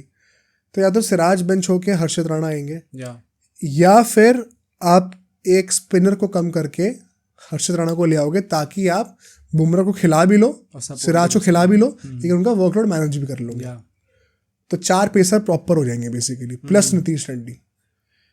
तो या तो वॉशिंगटन सुंदर बाहर जाएंगे और हर्षित राणा आएंगे, या फिर सिराज बाहर जाएंगे और हर्षित राणा आएंगे, या फिर पूरी टीम सेम रहेगी। एक और क्वेश्चन है, पंत को हटा के ध्रुव जुरैल को भी लाने के लिए लोग बोल रहे हैं, क्योंकि पंत ने भी अच्छा नहीं खेला। भाई I would not want that, क्योंकि बहुत रिएक्शनरी हो जाएगा। वैसे भी Pant is going to be a mainstay in the team. कप्तान हो सकता है भाई, अभी कप्तान हो सकता है। प्लस सिडनी का भाई आई थिंक जीतना हारना छोड़ो, अगर बैटिंग आ भी रही है तो it is a very good chance for a batsman भाई, फॉर्म है कि हाँ फॉर्म में रन बना दो कुछ ना कुछ करके। नहीं, प्लस पंत का भी एक बुरी सीरीज जा रही तो ठीक है भाई, अभी वही तो बंदा अभी सबसे बड़ा एक्स फैक्टर रहा है पिछले सालों में हमारे लिए। तो उसके लिए तो हमें ऐसे बिहेव नहीं करना चाहिए। मतलब अगर हम लोग इस हिसाब से चल रहे तो अश्विन को रिटायर कर दिया हमने, पंत की गंदी सी गिल की गंदी जा रही थी, पंत की गंदी जा रही थी, हमने उसे बैठा दिया, और 2 हमारे खिलाड़ी हैं जो कि 5 साल से मस्त चलो के बैठे हैं। तो ऐसे नहीं होता है। तो आई थिंक जुरैल भी नहीं खेलेंगे, ना ही सरफराज खान खेलेंगे। हर्षित राणा का आना बन सकता है इन प्लेस ऑफ वॉशिंगटन सुंदर या फिर अपना सिराज। मुझे लगता है कि शायद वॉशिंगटन सुंदर को बैठा देंगे। अच्छा, ये रेन फोरकास्ट भी है तो शायद मॉइस्चर से थोड़ी हेल्प मिल जाएगी, प्लस वर्कलोड मैनेज करना जरूरी है अभी, क्योंकि चैंपियंस ट्रॉफी भी आ रही है। तो ऐसा हो सकता है कि बैठा दें वो लोग। डोंट बी सरप्राइज अगर टीम अनचेंज्ड होती है तो। मुझे तो लगता है कि अनचेंज्ड ही होगी मोस्ट लाइकली। बात अगर रोहित शर्मा और विराट कोहली की आए, क्या उनको इस मैच में बैठना चाहिए मैं थोड़ी कंट्रोवर्शियल चीज़ कहूँगा, उनको दोनों को ये मैच खेलना चाहिए एक्चुअली में तो, लास्ट मैच। और ये मुझे लगता है कि उनका लास्ट मैच हो सकता है, जो कि पूरा क्रक्स है इस पूरे पॉडकास्ट का, जो टाइटल में था कि क्या सिडनी उनका लास्ट टेस्ट मैच होगा। आई थिंक हो सकता है दोनों का, एटलीस्ट एक का तो हो सकता है। हाँ, अभी एक रिपोर्ट आई थी, एक जर्नलिस्ट ने रिपोर्ट किया था, I won't name him, but वो ऐसा था कि रोहित शर्मा का प्लान अपेरेंटली ये था लास्ट मैच में, फर्स्ट इनिंग्स के बाद जब वो डबल माइंड हो गए थे, उसके बाद वो गए थे अपने रूम में, उनके दोस्त भी आ रखे थे, वो रूम में गए, उनने कहा अपने दोस्तों से कि मेरे को अकेले में रहना, तुम लोग चले जाओ यहाँ से, and he was apparently extremely upset about it, and उन्होंने ऐसा सोचा था कि अगर ये मैच वो जीत जाएंगे तो फिर वो रिटायरमेंट अनाउंस कर देंगे अपना before the 4th test match. I don't exactly know इसके पीछे क्या सेंस बन रहा है, सीरीज बच गई होगी, maybe he wants to end it on a high कि मैं जीत गया और उसके बाद मैंने एटलीस्ट इस पोजीशन पर डाल दिया कि यहाँ पे इंडिया बीजीटी रिटेन हो जाएगी बेसिकली। हाँ, मतलब whatever his point was, but अभी इंडिया हार चुकी है। क्लियरली वी सॉ कितने ज़्यादा डिजेक्टेड थे वो जब वो पोस्ट मैच प्रेस कॉन्फ्रेंस में आए थे। अभी तक कोई डिसीजन अनाउंस नहीं हुआ है, but at the same time जब धोनी ने अनाउंस करा था डिसीजन तो भी प्रेस कॉन्फ्रेंस में नहीं करा था, वो बाद में आया था before the next test match. The thing is the next test match से पहले तो टाइम बचा भी नहीं है। हाँ. अभी तक हम लोग 10-10 दिन के गैप में देख रहे थे मैचेस, अब आराम से 3-4 दिन बचे हैं, थर्ड से स्टार्ट हो जाएगा। हाँ. तो अब अगर डिसीजन आना है तो अगले 2-3 दिन में वो आ जाएगा और उसके हिसाब से चीज़ें क्लियर हो जाएंगी। I very honestly think Virat Kohli के लास्ट मैच नहीं होने वाला ये। पहले एक बार रोहित शर्मा को कवर कर लेते हैं, फिर एक एक करके चलते हैं। रोहित शर्मा का पहली बात तो जो लोग भाई बहुत ज़्यादा लोग बदतमीजी कर रहे हैं ऑनलाइन कि टीम पे एहसान करना चाहिए, मेलबर्न टेस्ट के बाद खुद ही रिटायरमेंट ले लो, ये कर ले। एंड कई लोग कह रहे हैं अगर मैच में सही में गट्स है तो अगले मैच में दिख जाएगा, वरना दिख जाएगा कि टीम जो कैसे चलती है। I think it is very logical भाई। आप सीरीज के बीच में दोनों प्लेयर्स को कह रहे हो कि बाहर ऐसे नहीं चलती है गाड़ी। एक काफ़ी लोग ये सेंटिमेंट कह रहे हैं कि रोहित शर्मा को एज अ बैटर खेलना है तो खेल लो लास्ट मैच, बट कैप्टेंसी अब बुमराह को दो लास्ट मैच के लिए। सी कुछ भी कहो, लास्ट का मैच एटलीस्ट इंडिया जाएगी तो इस मूड से जाना चाहिए, क्योंकि आई थिंक अभी ड्रेसिंग रूम का माहौल बहुत ज़्यादा ख़राब हो रखा है। तो आई डोंट नो एग्जैक्टली क्या उनका माइंडसेट होगा जाते हुए लास्ट टेस्ट मैच में, क्योंकि एक तरफ मुझे लग रहा है कि काफ़ी लोग ऑलरेडी थक चुके हैं कि भाई ये हो गया सीरीज, अब आई थिंक जीतेंगे तो जाएंगे। मेरा मेन बात है कि अगर आपने कोई कप्तान चूज कर रखा है तो आप ये नहीं करते हो कि आप फिर लास्ट मैच से पहले एकदम से कि अब आप बैठ जाओ, क्योंकि हमें लग रहा है कि दूसरा बंदा बेटर का। बाय चांस अगर बुमराह मैच हार जाए कप्तानी में तो क्या फिर वो बुरा कप्तान बन जाएगा एकदम से? नहीं। तो इससे अच्छा रोहित शर्मा को ही रहने देते। तो ये तो एकदम सीरीज के बीच के जो कॉल्स होते हैं ना, इतने बड़े बड़े कप्तानी को ही हटा दो एकदम से, ये तो मुझे बहुत ही बेकार लगता है। नहीं मतलब, but do you entertain this क्या कि रोहित शर्मा अपनी कप्तानी लास्ट? नहीं, मुझे लगता है कि एक तो पहली बात, अच्छा ये भी थोड़ा कॉम्प्लिकेटेड है एक्चुअली में। मान लो इंडिया हार गई, तब तो मुझे समझ में आ रहा है कि रिटायरमेंट अनाउंस कर सकते हैं। अगर इंडिया जीत गई तो रिटायरमेंट आप अनाउंस नहीं कर सकते अभी भाई। क्यों? क्योंकि अगर बाई चांस श्रीलंका ऑस्ट्रेलिया से जीते तो आपको WTC फाइनल खेलना होगा फिर। हाँ, ये पॉइंट है। तो आप अपना रिटायरमेंट अभी अनाउंस कर भी नहीं सकते फिर।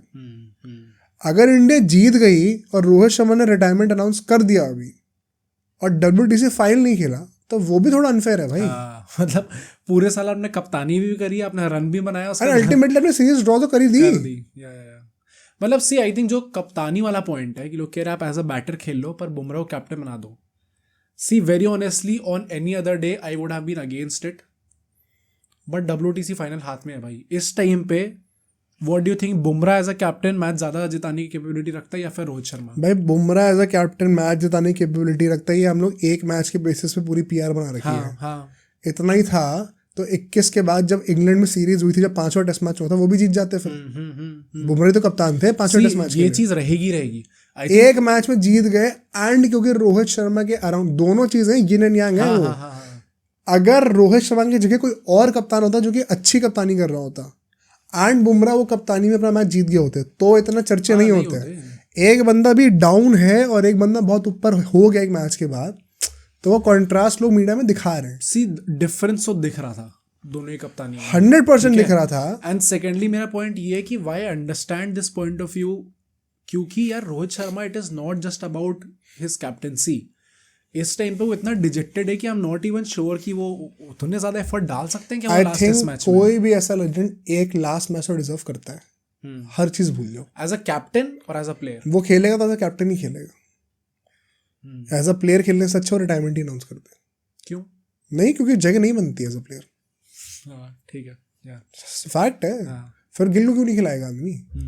एज अ कैप्टन उस बंदे ने इतना तो करा है कि वो एक लास्ट टेस्ट मैच का खेलना, एंड प्लस WTC हाथ में नहीं है भाई। अब मेन बात वही है। अगर यहाँ पे जीत गया होता और फिर किसी ने कहा तो मैं एक बार सुन भी लेता। अब तो ऑलमोस्ट कंफर्म है WTC गया, ज्यादा स्टेक, उतना स्टेक अब नहीं रहा इस मैच का, तब भी आप कह रहे हो कि रोहित शर्मा टीम पे एहसान कर दे, ये कर दे, वो तो चीज तो भाई बहुत डिसरिस्पेक्टफुल है। सेम वो सब विराट कोहली, अगर वो कह रहा है कि अभी रिटायरमेंट अनाउंस कर दे, लोग कह रहे हैं ना कि मुझे बुरा लग रहा है कि 2 रिटायरमेंट के अनाउंसमेंट क्यों नहीं आए अभी तक। भाई पूरी सीरीज तो खेलने दो। अगर आपने सीरीज के स्टार्टिंग में कमिट किया था कुछ लोगों के ऊपर, तो एंड तक बैक करो उनको। आपके सोशल मीडिया पर रोने से कुछ नहीं होता। And I am particularly very disappointed by a lot of people in power and influence, चाहे वो क्रिएटर्स हो चाहे वो जर्नलिस्ट हो। आप ऐसी चीज़ें क्यों फैलाते हो भाई ऑनलाइन? ट्विटर पे ऐसी चीज़ें क्यों फैला रहे होते हो? इंस्टाग्राम पे क्यों फैला रहे होते हो? क्या मतलब है बोलने का कि टीम मैनेजमेंट में दम नहीं है अगर उन्होंने लास्ट टेस्ट मैच के लिए बैठाया ही नहीं? बहुत ही इलॉजिकल चीज़ है अगर ऐसा होगा तो। अगर आपने बैक करा है उनको अभी तक, तो एक लास्ट टेस्ट मैच में बैक करने में कोई बुराई नहीं है। अगर सीरीज ड्रॉ हो गई, रोहित शर्मा का भी he is a bad captain, अभी 1.5 महीने पहले 2 महीने पहले बना ये नैरेटिव। बांग्लादेश वाली सीरीज तक he was a great test captain, England वाली सीरीज में he was a great test captain, उससे पहले अभी वर्ल्ड T20 जीते थे। इतना भी रिएक्शनरी मत हो जाओ कि पूरे करियर पर ही आपने लांछन डाल दिया। बहुत ही डिसरिस्पेक्टफुल है ये। प्लस आई थिंक एंड में वही होगा कि आप ये इसके लिए आप प्रोपोगेट कर सकते हो, या आप नैरेटिव जो भी आप कह सकते हो उस चीज़ को, कि रोहित शर्मा को टीम में नहीं होना चाहिए, but if you look at the technicalities behind it, you can't say that he should retire. Plus retirement मतलब बहुत निजी डिसीजन होता है, उसके खुद के करियर की बात है। अब कोई आप काम करो, मैं आपको कह दूं नहीं आप काम छोड़ दो भाई, ऐसा वैसी बात नहीं कर सकते ना। फिर आप खेलना ना खेलना वो उसका डिसीजन है। As a selectors, as a team management, ये उन्हें शायद कॉल लेनी चाहिए कि नेक्स्ट WTC साइकिल में Rohit Sharma as a starter नहीं होंगे। दूसरी बात मैं क्या बोला था, मैं भूल ही गया हूँ, पर मेरा कहने का क्रक्स यही है कि आप ऐसे अगर किसी लेजेंड को बैक करा है, और लेजेंड की बात नहीं, हाँ मैं ये कहने वाला था, जो बुमराह को कप्तान बनाने का भी पूरा सेंटिमेंट है ना, I don't fully get it. See अगर रोहित शर्मा जा रहे हैं, आई डोंट थिंक बुमराह को कैप्टन होना चाहिए। बात वही है, लोग सोच नहीं रहे पैट कमिंस कप्तान क्यों है, वो भी फास्ट बॉलर है, वो हर मैच खेलता है भाई। बुमराह ने भी एक मैच खेला ये वाला, जब ज्यादा बॉलिंग करती तो सवाल उठ रहे हैं कि अगले मैच में रेस्ट करना चाहिए कि नहीं। बुमराह की एक्सट्रीम डोमिनेंस के पीछे एक साइड इफेक्ट ये है कि वो हर मैच नहीं खेलेगा। हाँ, ये सबसे बड़ी पॉइंट है, और ये लोग समझते ही नहीं आते लोग कि कप्तान बना दो। अगर बंदा भाई सारे मैच खेल ही नहीं सकता तो फिर क्या फायदा कप्तान। रोहित शर्मा अगर अभी कप्तानी छोड़ देंगे, you don't have a long term solution in place. और अगर आप ये कह रहे हो कि कोई बात नहीं, एक WTC साइकिल के लिए बुमराह को बना दो कप्तान, फिर जब तक ऋषभ पंत 29-30 के हो जाएंगे तब उनको कप्तान बनाया है। कोहली 25 पे कप्तान थे, धोनी 23-24 पे कप्तान थे। लॉन्ग टर्म अप्रोच हमने रखनी क्यों छोड़ दी है? रोहित शर्मा अपने आप में ही एक शॉर्ट टर्म फिक्स थे। अब उनको फिक्स करने के लिए भी हम एक शॉर्ट टर्म फिक्स लेके आ रहे हैं। अभी वो मौका है जब हम उस चीज को वापस ऑन ट्रैक ला सकते हैं, तो उस पूरी प्रथा को क्या। और अब तो हम लोग मोस्ट लाइकली अलग फॉर्मेट के लिए अलग कप्तान रखेंगे, तो क्यों करना है ये? बुमराह को कप्तान, मैं वन सेकंड कह रहा हूँ, बहुत बड़ा PR का रोल है इसमें। लोग रोहित शर्मा को PR के लिए कहते हैं, अभी PR दूसरे एंड पे और भी चल रही है। जो ये पूरा नैरेटिव क्रिएट करना है एकदम से कि बुमराह को कप्तान बनाना चाहिए, लोग जो है आके कुछ भी बोल देते हैं, उसके पीछे आप डीप थिंकिंग करो एक बार। क्या सेंस बनता है कि वो लॉन्ग टर्म कप्तानी कर सकते हैं?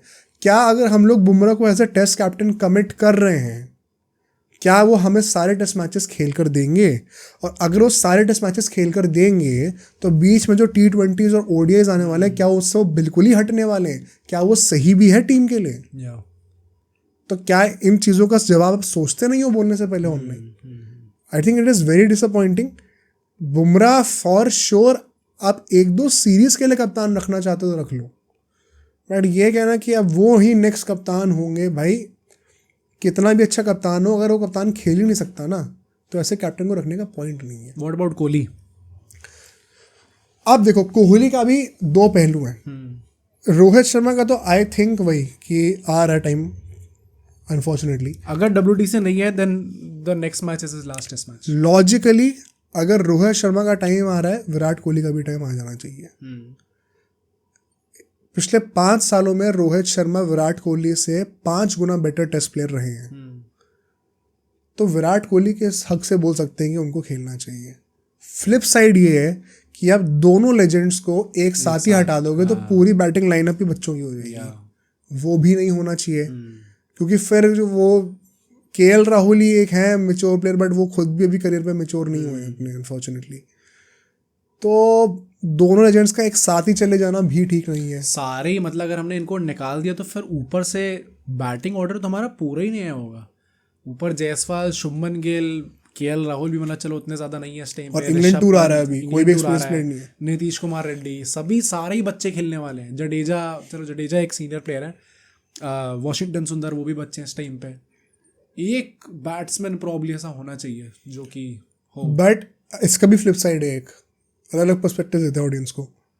लोग ये कहेंगे एक्सपीरियंस के लिए रख तो लिया, अगर 5 साल से रन ही नहीं आ रहे तो इससे अच्छा हम एक इनएक्सपीरियंस बंदे को ले लेंगे जो रन तो मार रहा है कम से कम।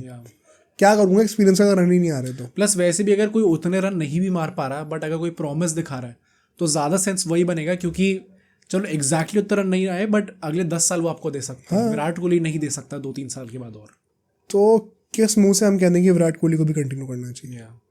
तो मैं बहुत ही ज़्यादा इसमें स्प्लिट हूँ अभी। प्लस यार I think I want to see this change भाई। क्या आप आउट हो जाओ अलग तरीके से आउट हो भाई। बार बार सेम तरीके से आउट हो गए तो फिर भाई भी तो इंग्लैंड आ रहा है अभी, तो वहाँ पे यही होगा भाई। बट मतलब इस चीज पे आप ज्यादा टाइम तक बैक नहीं कर सकते। अगर ऐसे बार अब तो बैक करना ही नहीं चाहिए। हाँ, तुम जो कह रहे हो ज्यादा टाइम तक नहीं करना चाहिए, वो ज्यादा टाइम भी खत्म हो गया।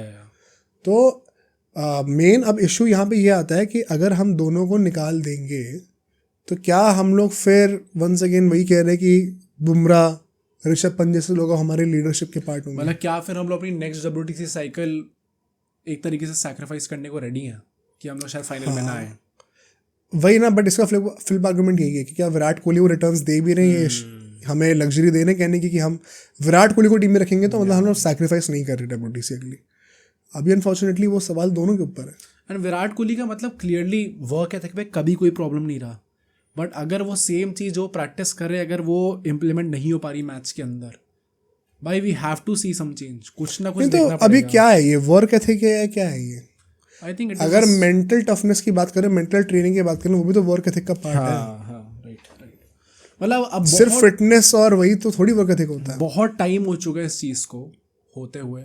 मतलब वर्क एथिक मैं इसलिए भी कह रहा हूँ क्योंकि वो लगातार उस चीज़ की प्रैक्टिस तो कर रहे हैं कि मेरे को लीव करनी है बॉल। अब क्या फायदा? सेम चीज़, हाँ भाई, अगर वो मैच में रेप्लिकेट नहीं हो पा रही देन कुछ फ्रूटफुल नहीं होगी उस चीज़ का, कुछ निकल के नहीं आएगा। एंड सो अगर ये डिसीजन लिया जा रहा है कि विराट कोहली को इंग्लैंड टूर खेल रहे हैं उसके बाद अगर वो खेल रहे हैं, अगर अगस्त तक आपको विराट कोहली टेस्ट मैच की टीम में दिख रहे हैं देन दैट मीन्स कि वो WTC साइकिल पूरी खेलने वाले हैं। वरना स्टार्टिंग में ऐसा था कि इंग्लैंड टूर के लिए शायद ले लेंगे लोग क्योंकि वो बाहर जा रहे हैं।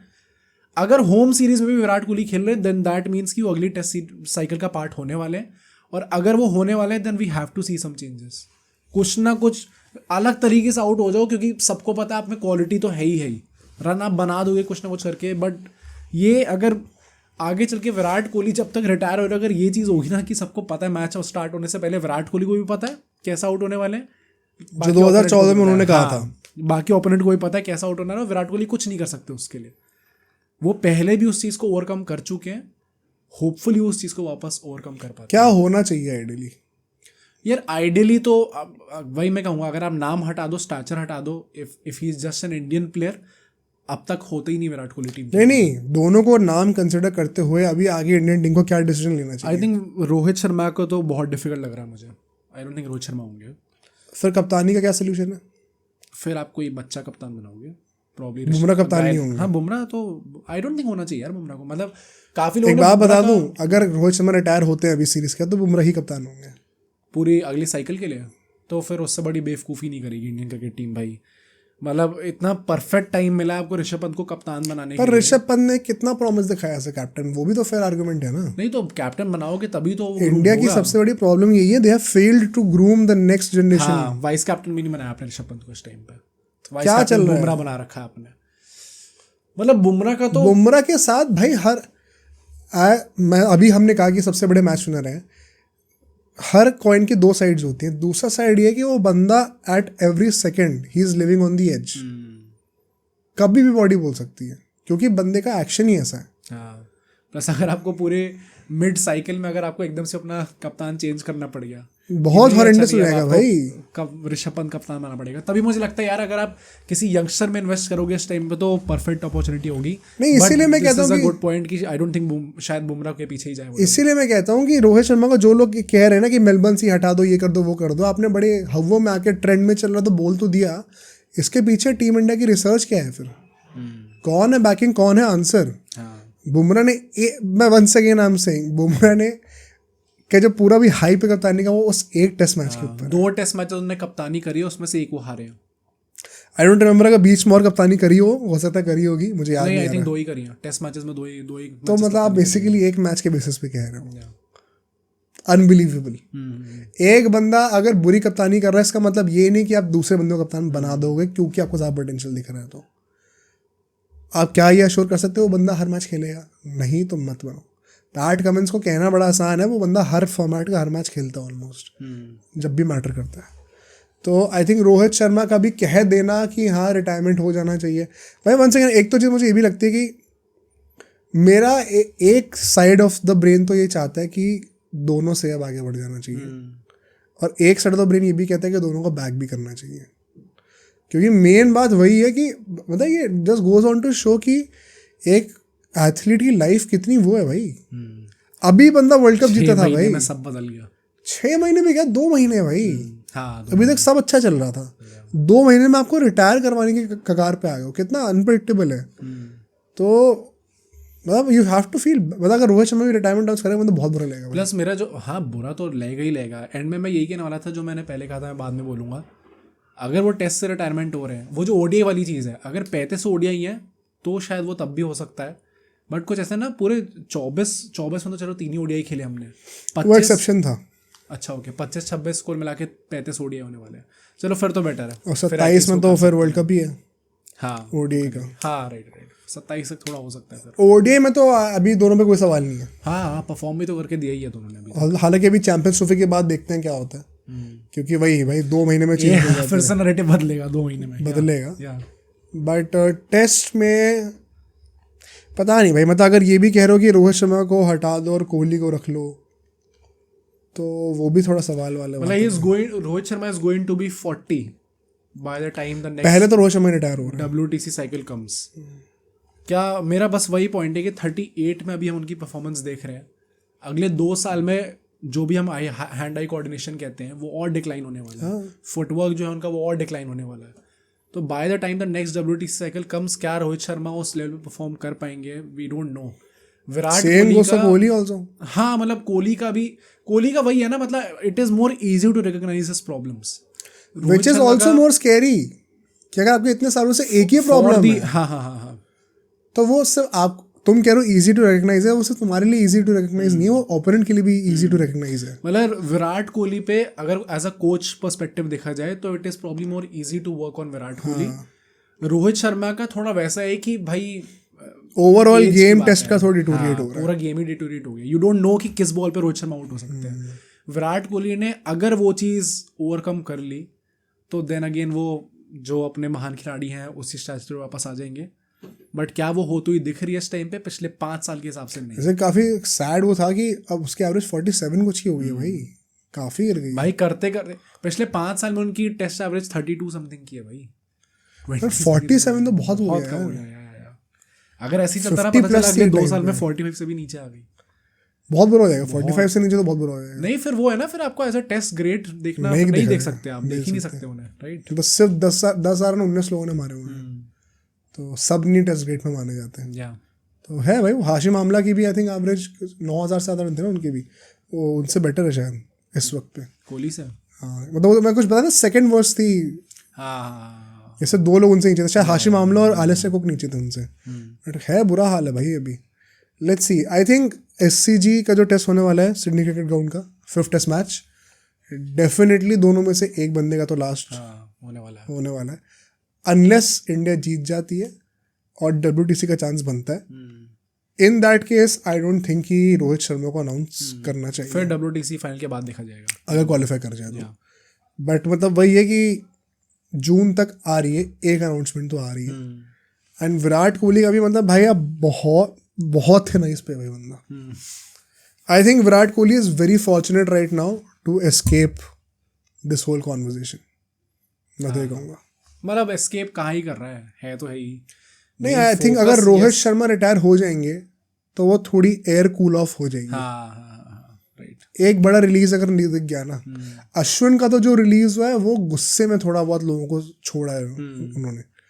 रोहित शर्मा का रिलीज थोड़ा सा पैसिफाई कर देगा सिचुएशन को, फिर होगा कि चलो एटलीस्ट एक बंदा तो अभी आउट हो चुका है सीन से। क्योंकि वन सेकेंड बहुत सैड है कि अब आप प्रे कर रहे हो कि रिटायर हो जाए। रिटायर, आई थिंक वही retire is the wrong word. अगर आप बहुत ही बुरा लगता है। ये बोलो कि टेस्ट टीम में ना हो तो समझ में आता है, डोंट प्रे कि लोग रिटायर हो जाए भाई, वो थोड़ा। पर वो है ना कि इस लेवल का प्लेयर अगर टीम में नहीं होगा तो रिटायर ही होगा सीधा। अश्विन के साथ यही तो हुआ है, टीम में नहीं थे तो रिटायर हो गए। तो है भाई, मतलब अगर हम लोग अगले मंडे या वेंसडे को जब भी पॉडकास्ट करेंगे तो आई थिंक वेंसडे ही करना पड़ेगा अनलेस एंड अंटिल मैच पहले खत्म हो जाए भाई। जो भी हो, मतलब अगले हफ्ते तक हमें शायद हम लोग डिस्कस करेंगे किसी का retirement. Let's see, but I think on that note बंद करते हैं आज का podcast, last podcast of the year. हाँ, साल काफ़ी अच्छा गया भाई, काफ़ी अच्छा गया। 10K हिट कर लिए।